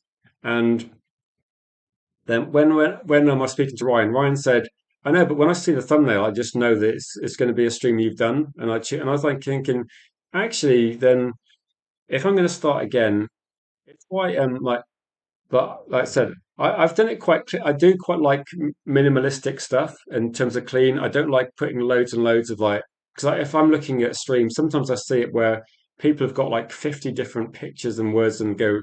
So I'm just assuming that for people, if you're wondering what the stream's about, it's going to be pretty blatant, isn't it? It's going to be here's a football player, Man United link to them. We're going to discuss it, okay? The only misconception sometimes is people think I'm saying it's a fact, and I think if people actually listen for 5 seconds, they will know. They will know.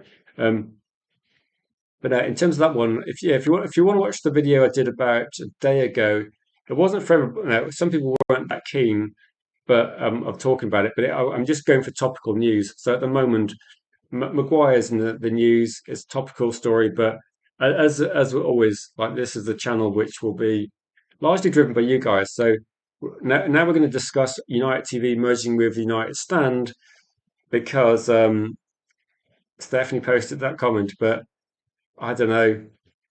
I would be actually looking at going what I would do, like jokes aside. BHG Ducks, is that relating to a comment? But I would say, based on this, let me find Stephanie's comment again because it made me laugh a little bit. I agree with Chris, 100%, 100%. Do you know what I used to say? This was kind of me being a bit, is it facetious? I'm trying to think what's the best example. It's certainly sarcastic a little bit. But when people were saying, people were comparing footballers, okay, and saying, oh, but this guy's got this stats in the Bundesliga, or this guy's, this man's like dominated the Portuguese league. Look at Darwin Núñez. And I was saying that, I could go in the garden with my two daughters and I could play football and go, oh, look at me bullying these people, look at me dominating physically. But if you drop me in the Premier League against physical players, okay, it's not going to go the same way. And it's all about context, isn't it? It's not that like I agree with Chris. Sometimes what I do is if I'm looking at a player and I'm looking at the stats, and I look at what league they're playing in, it feels like this. Like put it this way: Gyökeres in what's it called in Portugal? But Gyökeres in the Portuguese league, Darwin Nunes in the Portuguese league. You look at how many goals they score and go, right, they scored more like 60 goals in all competitions. I think with the Portuguese league, you got to divide it by two at least. And you look at Darwin Nunes getting 50 goals, and you think, right, divide it by two at least, maybe more in the Portuguese league.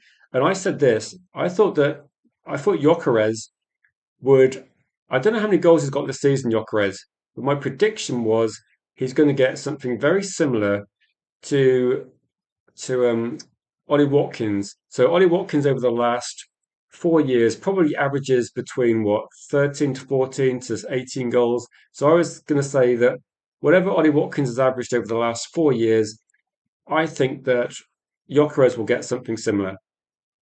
And I agree with Chris that I've been an absolute baller for just for the FIFA players out there. I'm an absolute baller if I'm playing against young children that in the garden. But if you drop me in the Premier League, I'm going to be completely useless. Let's be realistic. And I think that's one thing that I find quite funny that people never take the context, do they? Let's see, Cake's still banned. Um, so Maguire's leaving. Maguire's signed an extension. So I think he signed an extension already. So he's going to be going. You know what they say, don't they? In terms of like this one, then regarding like where the people are, it's not valued where you are. You move somewhere where you are valued. Stephanie and Kate, that's what you do. If you go somewhere you're not valued, you go somewhere else. That's what you walk. So I've watched a few channels where I posted comments, and when after you get ignored for ages, I think you just go. So definitely keep searching. I appreciate that, my friend. Also, if you know people that watch football channels you think might be interested as well, then please share it as well because I appreciate that a lot. One thing I've been trying to do to try and facilitate this a little bit more is I've got if you want to click the let me have I pinned the link at the top? Let me check that. Did I definitely do that? I thought I did. But let me do it. Is there a pinned link? Can anyone just check whether there's a pinned link at the top that was all the links? Because I thought I did do that, but I can redo it if I haven't done it. Because there's a lot of socials that are, effectively, the idea is that you don't have to follow all the socials and everything, but it is one way where if you do follow the socials, it'll make it easier for you to find things. So I'm just looking at the comments. Is anyone able to actually check whether I pinned the socials there or not? What I'll do, I'll just post it there and see if it works. I might not have actually. I probably didn't. So I've been telling people that I pinned the socials. I didn't even do it. Okay, but it's done now. And if you want to go in there's a Discord there. There's a Facebook group. I'm on Twitter, TikTok. Obviously, this is YouTube, which if you subscribe here. But the idea is that to try and organise a bit better, and I'm more organised than Manchester United, put it that way.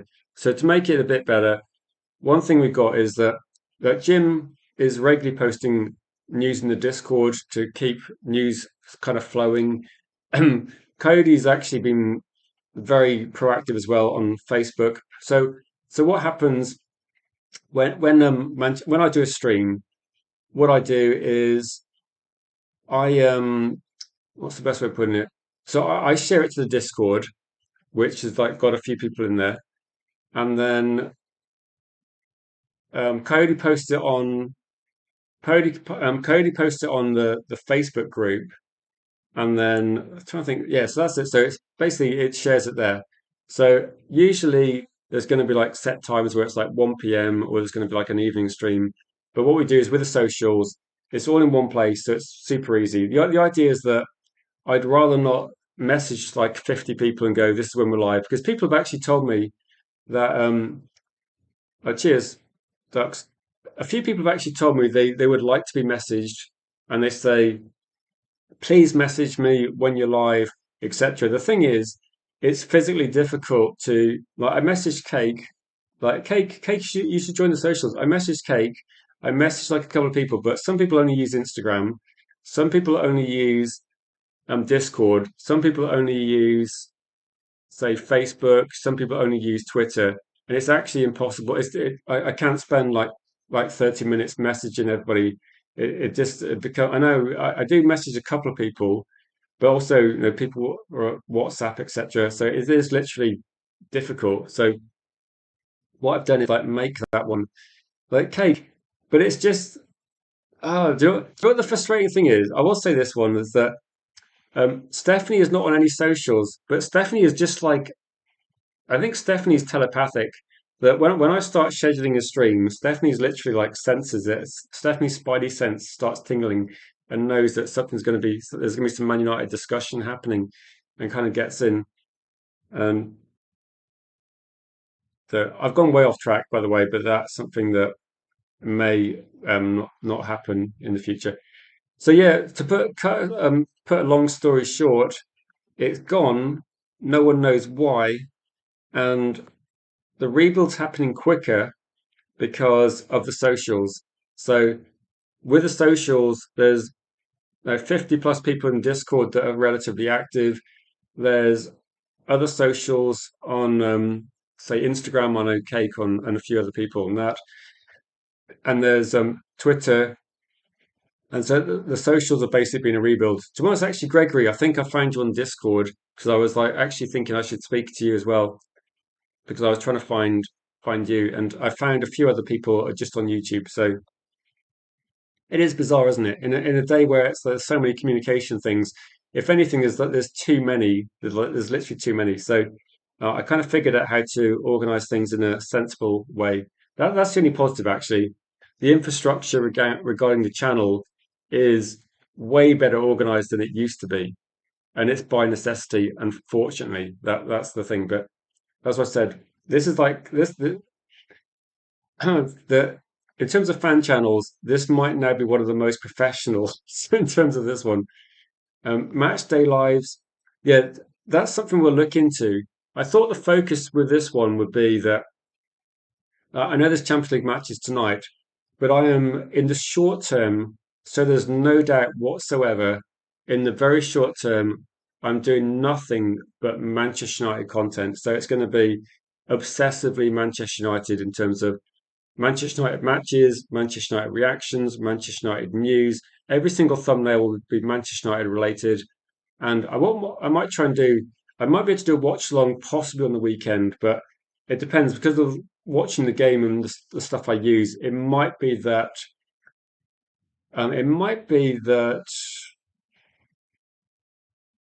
someone else does the watch along, but it will be like someone like doing commentary, someone discussing it. It might be that we can have somebody doing the commentary on, and I can join for bits because unfortunately, with trying to do a stream after the match, it's quite difficult for me to do both. But I might be able to try and set up in a way which I can do both of them again, but have guests on both of them, if that makes sense.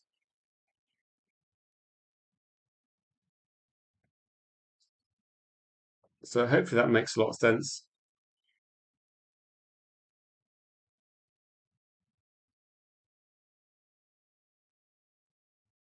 Yeah, no, there is definitely a theory regarding this one. There is aggressive AI, and I'm seeing loads and loads of channels disappearing that are particularly non non-presenter channels as well. Like people that are doing there's some people are doing like some quite impressive like animation stuff as well. It's disappearing. So it is definitely like it is definitely there is definitely things changing. I don't know whether it's going to be for the good. It's almost a bit like they go over the top, then they come back, and but no,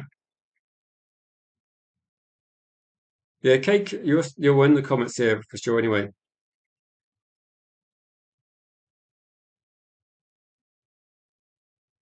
so last comment showed on my laptop in the chat, but did not come up on the screen. I think there was like I don't know if well, I don't know what the issue is, but you're not banned on the channel. I'm seeing your comments, Cake. If you want to if you want to post any comments, if you want to post a comment now, I'm just looking to see if anything comes up. But watch long is something will be doing hopefully quite soon. But again, like I said, we do a match reaction, so it's kind of tricky to do both of them.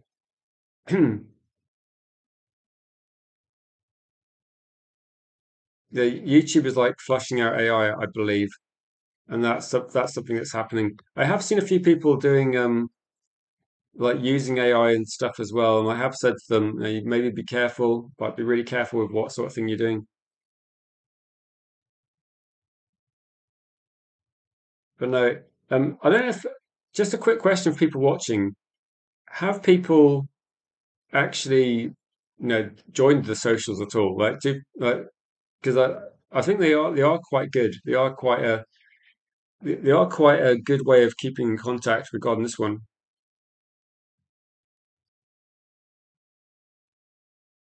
No, thanks, Gregory. I think with this one, that it is quite niche, but I think it's going to be something like I think we can expand it massively. Like I think with this one, I think there is massive scope to expand and become like as we were and bigger. I think there's definitely a lot of scope for that, Gregory, in terms of this one. I think with United Stand takeover has shown that people will always want to have a view. And one of the things that I said as well is that with people watching, then there'll be a lot of people will be frustrated with other fan channels that maybe they feel their views not taken forward, and that might be something where you look at it as well. Yeah, if you're on TikTok, that's something that I have been starting recently. I can't remember. I'm trying to post on that once a day in the short term, but that's gradually that's building up. And with YouTube Shorts, I'm just kind of dabbling a little bit and other things. I think the focus is always going to be this sort of content. This is going to be the bread and butter of long form discussion based content because I think that's the strength of this channel. That you can post any sort of question you want, and we can we can discuss it. And one of the things I'm working towards, and this is what I mean by expanding, is gradually I'm finding like-minded presenters that don't have the same view, but they have the same mindset. Like Helgi is a perfect example. We were talking about this that when I'm doing streams recently with guests, when the stream finishes, there's a bit of inside information. When the stream finishes, then we actually talk about the stream a little bit and we talk about ideas and we talk about football like an hour after as well. And with Weeds Are Better, we did like a massive stream where we talked about Manchester United for about 2.5 hours. And then we actually carried on talking for like another 30, 40 minutes, very, very late, because what we were doing was we're just talking about our different ideas. And again, we spent the 2 hours talking about people's comments and questions. And then when we finished, we were like talking about our ideas as well. And we're going, actually, well, I think, and it's just like for us, it was an extension of like this. It is going to be definitely something which we feel there's like a gap in the market, if that makes sense. Now, big up to you, Gregory. I wasn't reading it as a negative. I think it's a definite thing because I think when I said this is what I was saying to Helgi last night, and he won't mind me sharing information because this is what I've said a few times. I started streaming and I didn't watch football content creation at all. Like that's completely true. I didn't watch any football content creation before I started doing my own little videos. And then somebody noticed one of my videos and they invited me to go on a podcast, and that was Red Devil Studio. And I didn't have a microphone. I didn't have a webcam. So I had a quite bad internet connection, but it was quite fun and it was enjoyable. And I met a few people on there. I was like, this is pretty cool, actually. I should do this myself a bit more. And then I kind of like, I bought some equipment, invested a little bit in things to try and get. And I looked at this and thought, okay, actually, this is quite fun. And then people said, oh, they started talking about saying, oh, then I became aware of big channels, and that's like United Stand, Stretford Paddock, etc., etc. And I just watched like loads of them. And this is exactly what I did. I watched loads of them. I looked at them as like, okay, what do I like about this channel? What do I not like about this channel? And I just thought, actually, there wasn't really a channel, and this is honestly, there wasn't really a channel where I thought, I like this channel. I obviously like some of them. There wasn't a channel where I thought, this represents kind of like the channel I'd like to watch. I didn't find something that represented the channel I'd like to watch. And I was like, what I'd like is if I post a couple of comments, I'd like somebody to actually go acknowledge that and go, actually, yeah, and or discuss it a little bit. I do appreciate though that when the channel grows, and it will grow again, it is quite difficult. It is quite difficult because when I did a stream last summer, there was actually one stream that went insane, and it had like the record I had on the last channel. Like Cody probably won't know this because he joined a bit later after the summer, but there was a stream where there's about 700 people watching at the peak, and I looked at the comment section and it was a blur. There was literally no way of picking out a comment. Like there's no way I could actually click on a comment to put it on the screen. It was just like a blur of words. And I was like, whoa. So and then I had to open up a different window and I was like, okay, well, so I do appreciate that from a standpoint. When you get a certain level of activity, it's really, really difficult to actually interact with individual comments. But even on those busy streams, there is a lot of times where you, you can actually read the comments a little bit, and so you can still do that. So I do think there's a lot of people, a lot of big channels that deliberately just don't read any of the comments, that sort of thing. And the fact that you can, yeah, Cake, you can comment. I don't ignore you, Cake, do you? You'll appreciate that. Sometimes I can't read out your comments because they have certain words that it might be early on in the stream, and I don't want to just be um, continually swearing. But your comments are welcome, and you should definitely get involved, Cake, when we do the player review and player ratings because you got a different view regarding this one. I think you can. I would say that with this one, you can definitely put a limit on what's the word? You can put a limit on how quickly people can post the same post again. So you can put a bit of a slow mode on where if somebody posts something, you can put a mode on where they can't post again for another sort of 10 seconds. So you could do that. You could do that. So that's something that no, it's definitely that's something I'd look into if we when we get well, say if we get when we get to that stage again, I would look at that. But yeah, the map idea came from United People's TV. Because I will say this as well: United People's TV is possibly the best channel on YouTube for Manchester United content.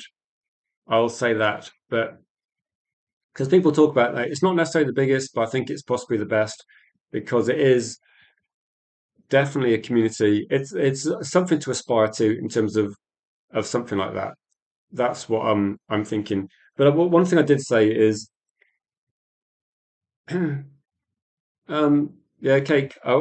It it might be that cake, but hey, cake.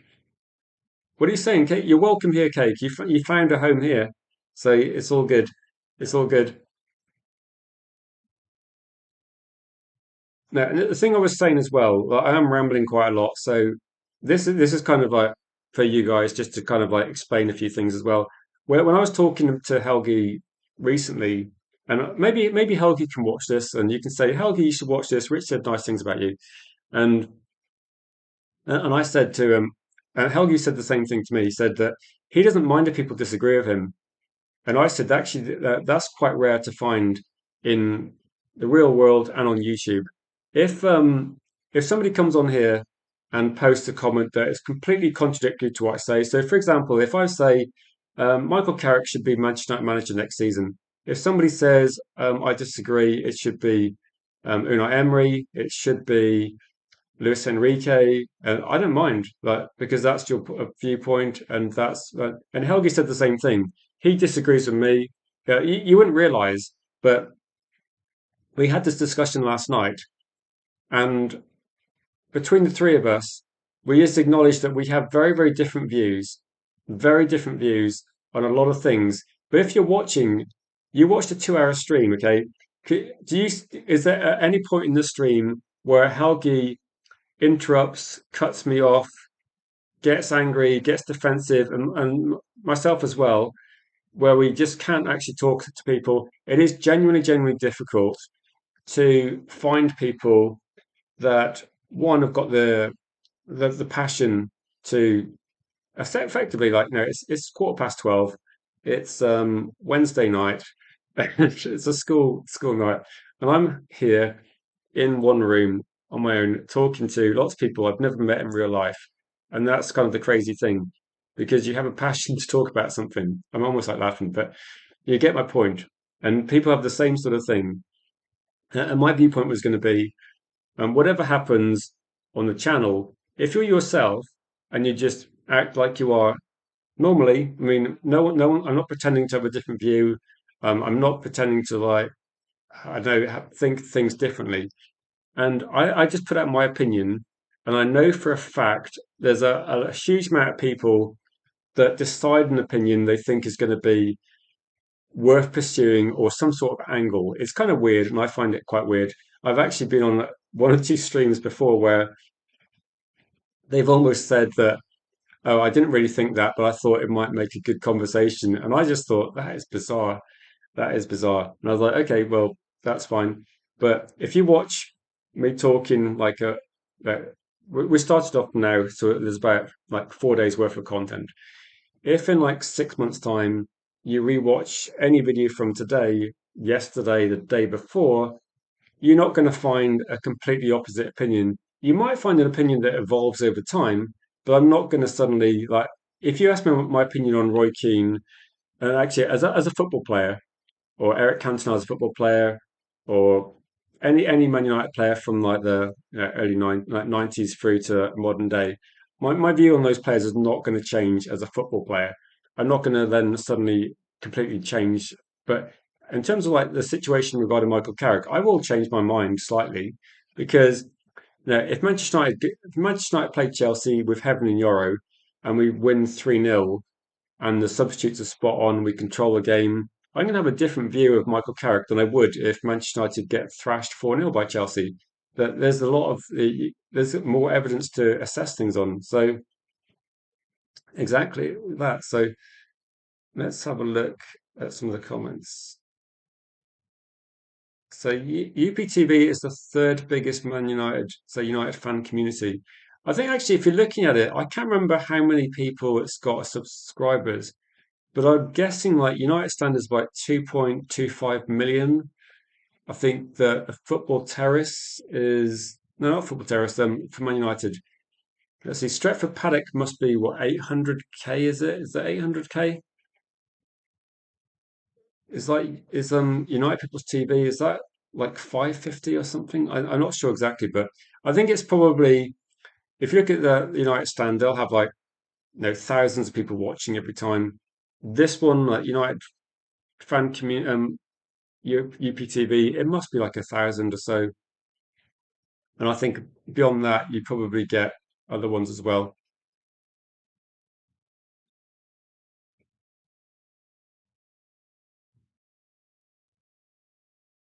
Was it 780?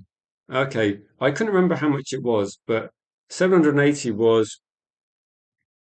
Yeah, maybe I saw a stream where they went past a landmark. Maybe it was 600 they went past. But no, that's actually one that I knew about 5 years ago and used that as kind of a benchmark in terms of like ideas of how they did things. I don't want to ever copy the same, but I did like the map idea I've got is going to be.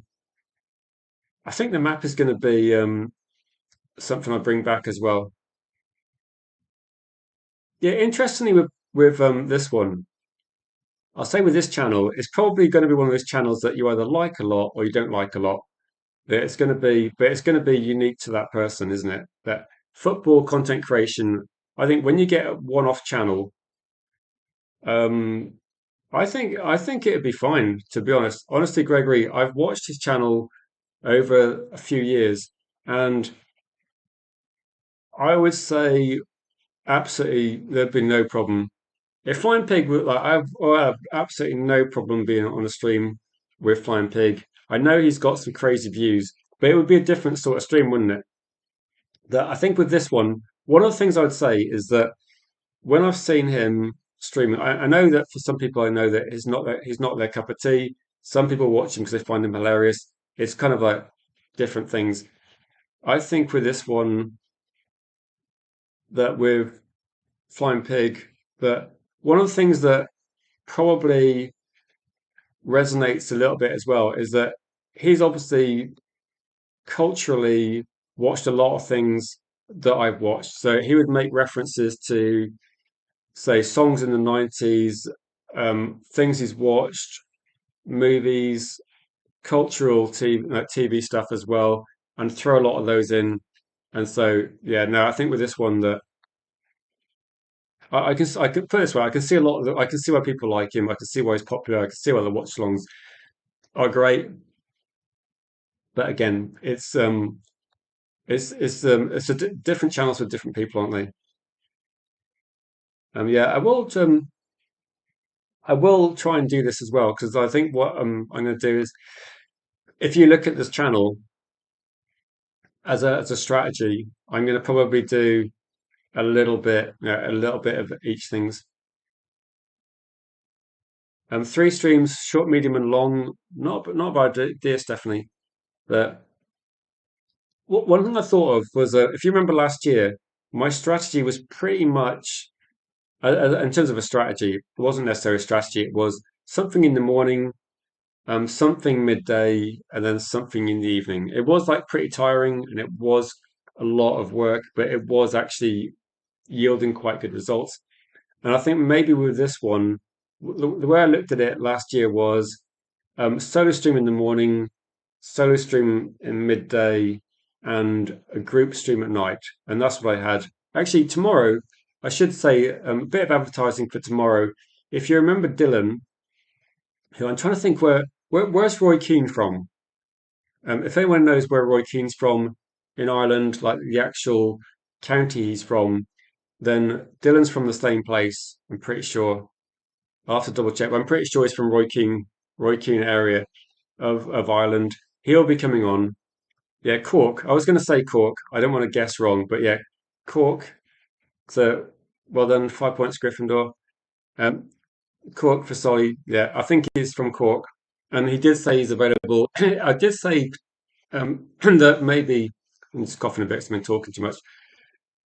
I did say to him about 7 o'clock, but you know how I am. It might be a bit later. Yeah, I don't know who does that. I think somebody makes that. Are you from Cork? Okay. He's got a cool accent. I'll say that. He's got a cool accent. So this is going to be potentially RK. I can call it. Do you have another name you go by? I don't want to call you RKFZ1FK. I know sometimes I see channels where this makes me laugh. Sometimes I see channels that have crazy like names with not crazy as in like strange, but names where they have loads and loads of like numbers and letters. And I've seen people. I would just go like hi RK, and I've seen a few people read out the exact thing like they're reading like a barcode. So I'd say hi Gregory, but I've seen channels that go hi Gregory Burke 2561. We had Gregory Burke 256 863 in earlier, and look at that and just go. I just go just say hi Gregory because it feels a bit weird. Um, so lots of creators say they make a batch of videos at once, then schedule staggered releases, and so important to. I think I'll say this. Ducks. My question for you, Ducks, is actually: are you a Man United fan? Because I didn't know if you were. I thought you might have come here from Berber's channel. So obviously it doesn't matter, but if you are, just be interested to know. I do think with this, that do you know what I was thinking regarding this one? The one thing that would really, really help, and this is something that you can really help. I will say this, yeah, I'm not from Cork either. You might have noticed. I'm not, but we do have someone from Cork. I hope he's actually available now. He did say he'd be available, so as far as I know, he is. But yeah, some of us are from Cork, some of us are not from Cork. Um, when I bring the map back, I will obviously there's going to be obviously a few pins in the map for Cork, so we will have that one. Yeah, no, I thought I recognized the channel. I didn't know whether you were a Man United fan or whether you were just a chill guy that liked hanging out and discussing things, which is obviously perfect as well. And the thing about this is like a genuine point that you can really, really help if you want to. And with this, a lot of the work that people don't see is about deciding what to talk about. Okay, it sounds crazy. I've put a lot of work in behind the scenes regarding the graphics. I know they're quite basic, but there's a lot of work behind the scenes with and lots of overlays and templates, which took a long time to put together so that I can create them quite quickly in terms of like I can put the different picture on, different words on, but all the work behind the scenes of getting there's a lot of layers to it, which is annoying, but it's in place. The biggest problem and the biggest bottleneck is about deciding what to talk about because I'm going to talk about it for a decent amount of time. It's like the hook, like the angle, and I could do three streams a day if I could do it. Like I say, I'm not a morning person. Okay, I'll say that. That's fact. That's people will know that. They should know that by now. Um, but if I've got an idea, like say for example, if if if I look at the news and it says Manchester, when somebody sent me a text in the morning, and Bath Times sent me a message in the morning, and the message was, "Oh my God, United Stand's been sold to the overlap," and I was like, "Nice, okay, find a pic. That's the stream sorted. Okay, that's the stream sorted because as soon as that happens, I know every single person."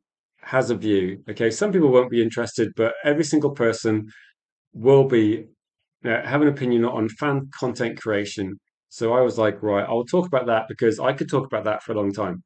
And so that's why Jim is doing a great job with the Discord because Jim posts things in the Discord and that helps decide what's out there. So honestly, when I message people and say, if there's anything you want to talk about, let me know. That I genuinely mean, like, if you got an idea of something to talk about, because I could just do it three times a day, but I kind of need to have something to talk about. Yeah, Bafton sent me messages at breakfast time. He doesn't really message me too much.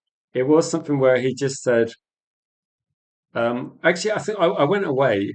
This is quite a nice story. I went away and to visit my dad for a few days, and I just didn't use social media for a bit. And bath time messaged me to check I was okay because he said, "I just want to check. I'm a bit worried." And I was like, "Yeah, I'm good. I'm just like offline. I'm just visiting people." And I think it was quite funny, but nice that people noticed.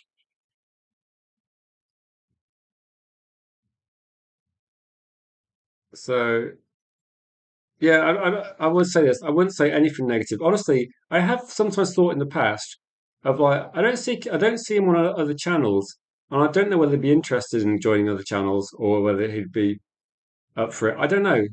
So I don't know. I sometimes thought though, like, would he want to join my channel or would he just want to do? I think when you have your own forum and your own channel and a big channel that he's got, I think it might be difficult to then go somewhere else. Stephanie says, I bought a book today.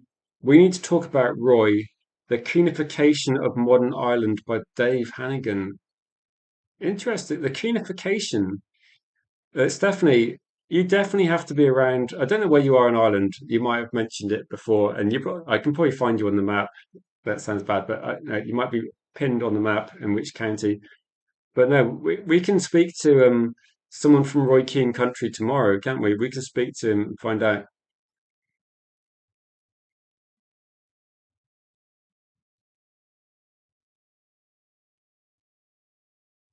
Yeah, I'm gonna have to like wrap up quite soon, I think, as well.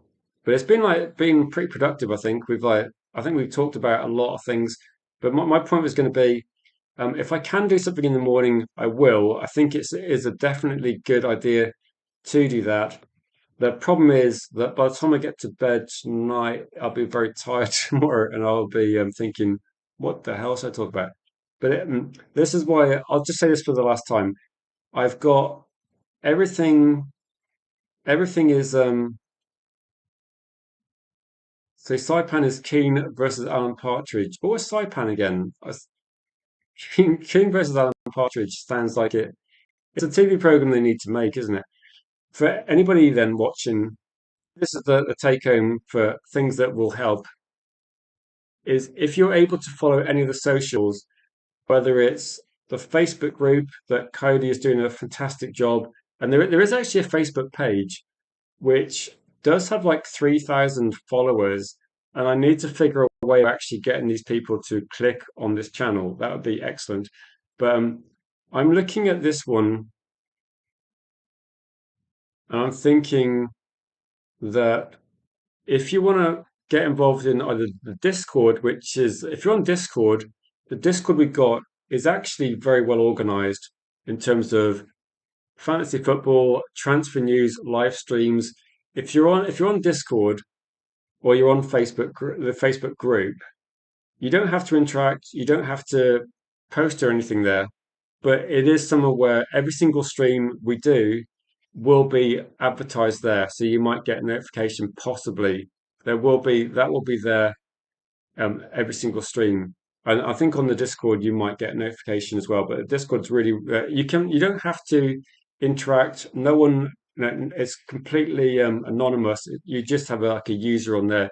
No one will be able to like people can try and message you, but again, it's one of these things where it is like very secure on there. It's really good. And if you follow those things, you will just be a way of like us more. It'll be a way of us actually pushing information there. Does anyone else not have a Facebook account? Um, I've had one for years, generally for family. And again, with the Facebook group we got, you don't have to you don't have to be friends with anybody on there. It's like just where you just get a message. You can it's mostly us anyway. It's myself, Cody, it's Jim, it's other people on the channel that you might know, and other people that are guests. Helgi's there, for example, and it's those people on there. But it's something where you don't have to be friends with anyone on Facebook in the same way in Discord. You don't have to be friends with anyone in Discord.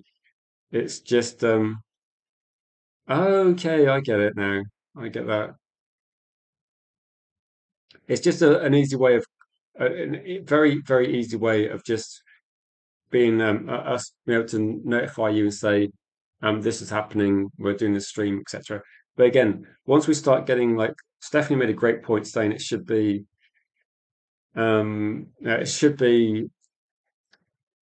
regular times. The only issue I've got is it's quite difficult to have regular times when news is really lean. But what I might try and do is like I might, when I message like Cody and say like, what's the news? And sometimes there's just not much out there. We will try and do more and more streams. That's the idea. They're not going to be like this. Like this is really long. It wasn't supposed to be really long, but it's ended up being quite long. But the idea was we get the word out and people can see it. So the final thing is tomorrow. There's probably not going to be a 9 a.m. because I'll probably not get round to doing that. But if you can watch any of the channel,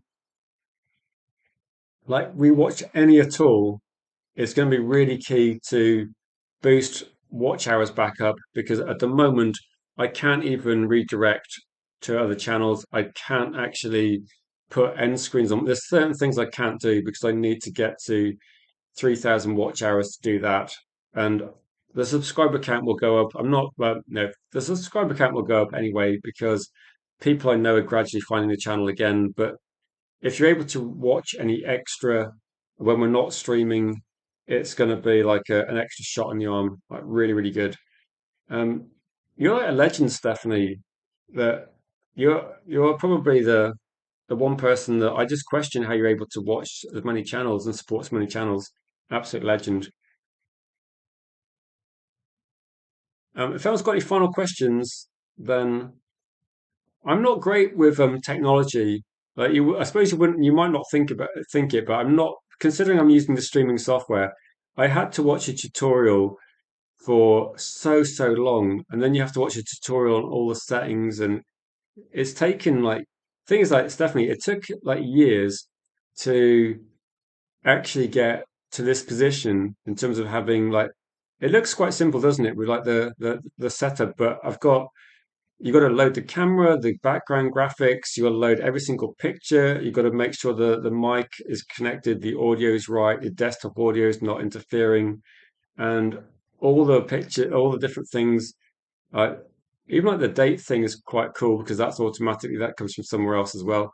All these different things. Do you know how long it took to figure out how to actually? Do you remember when I first started using this? And had to figure out how to put people's comments on it using this software. That was like another video, and I had to watch. But I think it's like one of these things where if you're determined, I'm like Roy Keane, that if I see like some sort of obstacle, I want to like overcome it. And I'm not necessarily technically minded, but I am awkwardly stubborn, put it that way, and determined. So I will overcome it by just finding out how to beat it that way. But no,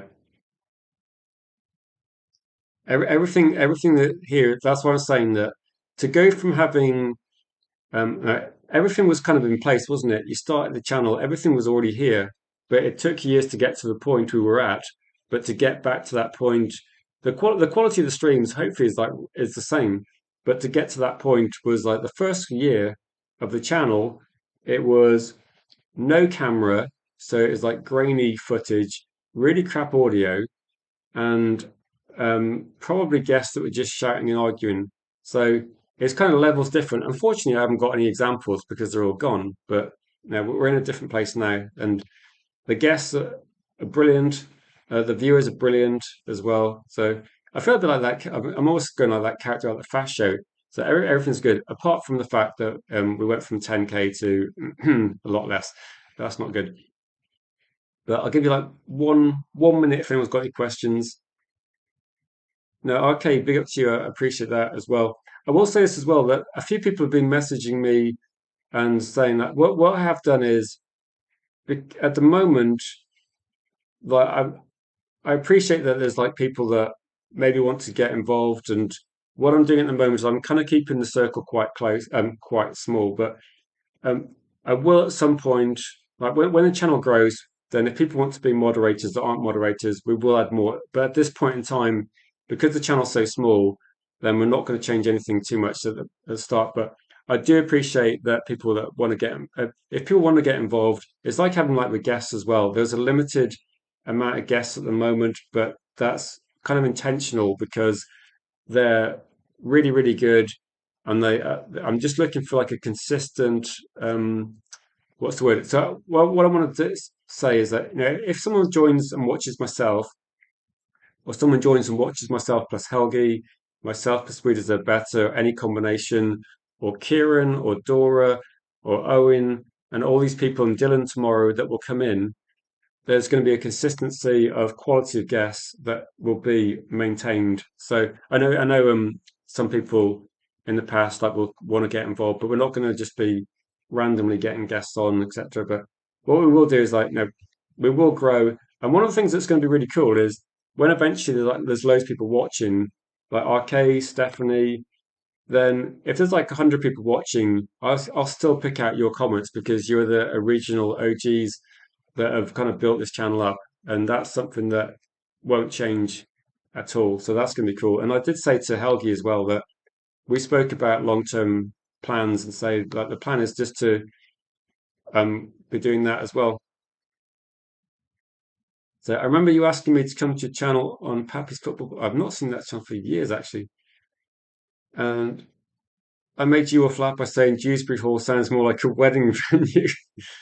Yeah, I mean, the thing is, like, some of the people that used to be regular guests, like Reese, is like really hammering it with wrestling content now. G Wolf does his football gaming content as well. So people have kind of like moved in their own directions a little bit. But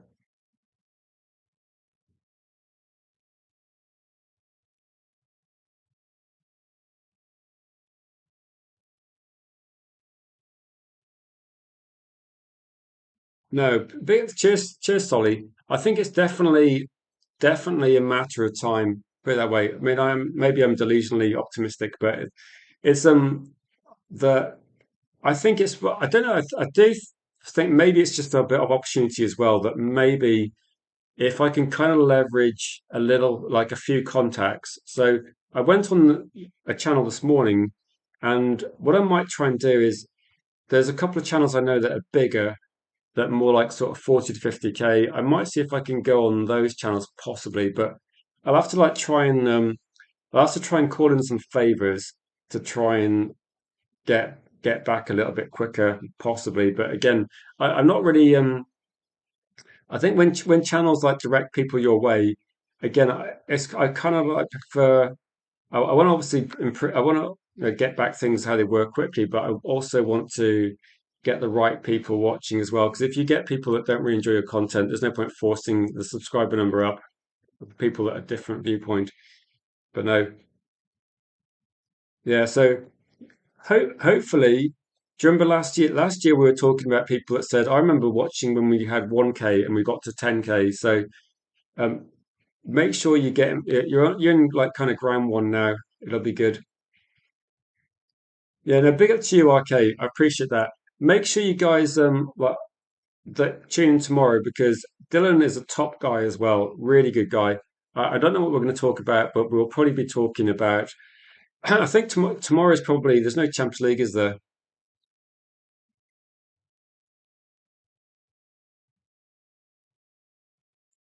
So a trick I've learnt being a moderator in one or two channels is remembering names in the chat, saying hello. Yeah, I try to remember where people are from as well, and that's why the map is going to be really cool when we bring it back. I might have to go through the map and remove everyone that I've kind of haven't seen over the last week, and then start again and gradually build back up. But I think it will be a cool thing to do. And I've said this as well to moderators. It's not about moderation for me. Is it's not about just like looking for trolls and blocking people. Moderators is like basically like the welcoming committee where you drive the content, you drive the community, and they people come in that are new, and like I knew RK, but a lot of other people didn't know. And the first thing we did, like we welcomed in a Liverpool fan, so that's how far we're going and you welcome people in, and they want to stick around. That's probably the underrated thing on this channel is that when someone comes in that's new, they're welcomed by moderators. They put a comment in there, and you go, "Yeah, good point, good point." Even if they disagree with them, it's all good, all good. I don't know if we picked up any subscribers today, but we've had a lot of fun, and it's been a good chat. And I think hopefully, maybe I should do more of these informal kind of like late night discussions because sometimes it's quite good to like for people to realize what goes on behind the scenes because sometimes this is really funny that sometimes you're saving pictures, you're matching pictures, you then go right now I need to link the chat and then you go right I need to do this one and get it so that comments come up. Go I need to share it on Discord, I just need to share it on Twitter. I just need to send it to Cake because he'll want to disagree with me about something and then you'll see the comments, and someone will post in the comments 30 seconds late, why haven't you started the stream? And you're like, whoa, hang on a minute. I've got like literally, I've got to do like about 50 things. That's why I was saying to Cody, I was only saying like an hour ago, I'm trying to put so much infrastructure in place where like Cody is like literally running the Facebook group. He's like the guy and that's kind of like really helpful. But I don't think people realize how helpful the things are. Like I messaged Jim today as well to thank him for his work on the Discord server and just saying it's really good. And then but other people made other contributions as well, which we recognize. And yeah, it's definitely. Yeah, yeah. Big up to you, Solid. Honestly, the best way of getting this done, the best way is 100% growth by if you know someone, Solly, in real life that you think would enjoy this channel and you get them to watch and get involved in the community, it's going to be, and then they do the same thing, it will massively grow, like absolutely massively. And if you don't know that, if you don't know anybody, but you're on any social media platform at all and you share it, or if you rewatch some of the video and the best thing as well is if you watch if when I finish, if you're still up and you can't sleep and you want me to bore you with like my views on Goldbridge and the takeover, if you watch like some of the videos, it will just send YouTube lots of messages that will go, right, actually people are watching these videos, they're rewatching the videos, they're watching one video, then watching another video, and it will push the because at the moment I can share some things like behind the scenes, but at the moment in terms of like the channel, it's very much you guys know because you knew the channel before. This is new. I know it feels the same for us, but in terms of YouTube, it's new. They don't know what the channel is. It's not been categorized. I used to be able to look on the other channel, and with the other channel, I used to be able to like scroll through the analytics things, and there would be like a little tab, and you can click on it, and it would say, "What channels do your viewers watch?" And I'd click on it, and it would say, "Your viewers watch United Stand, People's United TV, Alice Talks Football, United, all the big Manchester United channels, all the big Manchester United channels." And I'd be like, "Yeah, good," because my channel's been watched by people that watch Manchester United football content. And at the moment, if I check my YouTube Studio analytic things and go right and say what the people that watch my channel, what channels do they watch? It'll just say not enough data. YouTube has no idea at the moment who watches my channel, so it doesn't know who to push it out to. So the amount of impressions on YouTube will be low, and it'll just the click through rate won't change the same. People will look at it, and a decent amount of people will click, but people don't know what it is. Like honestly, people just don't. It's not about that. YouTube's got millions of videos. People don't know. Um, YouTube doesn't know where to send it. That's the thing. Gradually, because I'm being like sleepily locked in on Man United, and I'm doing nothing. I'm not covering Champions League. I'm just doing nothing but Man United. I'm just going like Maguire video, anything that's going to be Manchester United in the title, Manchester United on the thumbnail, Manchester United. It's going to be that anyone that finds it's going to go, that's obviously a Man United video. So hopefully, eventually, YouTube will go, okay, maybe this is a Man United channel, and start sending it out to those people. And that's what I'm thinking. It'll grow, but it is going to be clearly this way of this way of growing. So, like, Solly, if you want to watch a bit of another video, or RK, if you want to watch another bit of another video, the more the better, 100%. And mouth for word, 100%. The Discord, get things in, 100%, 100%. So yeah, everybody's got good ideas. I think the one thing is going to be that just imagine YouTube has like got no idea, and all it does is judges your behavior. And if you watch multiple videos and sort of like so they say binge watch, you can't really binge watch like 3 hour videos, but if you watch like a lot of one video and a lot of another video, it's going to be amazing, isn't it? And YouTube will go, that's okay, this is worth pushing out, and eventually will wear people down and they'll stay. That's what I'm thinking. But anyway, I'm going to head off now because it's bloody hell. It's like 10 to 1. I'm going to head off now because I need to get some beauty sleep so I can actually discuss loads tomorrow. Yeah, exactly, exactly. I will be trying to. No, I appreciate. I will be trying to set things in stone. And maybe what I'm doing is also this is the final point, as like Clumbo would say, that it became really, really difficult to have a set time frame and a set time zone, like set time for streaming with guests because, as an example, some guests are available at 7, some guests aren't available to 8:30, some guests, you see the problem that people are just not available at the same sort of time. So if I wanted to pick a certain time, I thought maybe 10's actually not too bad. That I would prefer to do like 7 or 8, but when Champions League games are on and Man United aren't playing, it seems to be better that one. Night RK, big up to you guys. Thanks for watching. Thanks for sharing, etc., and all that stuff. We'll be back tomorrow. Until then, guys, if you're struggling to sleep, I've been rambling on about a lot of things over the last couple of days, and maybe one of those will help. Until then, guys, thanks for watching, and we'll catch you guys tomorrow.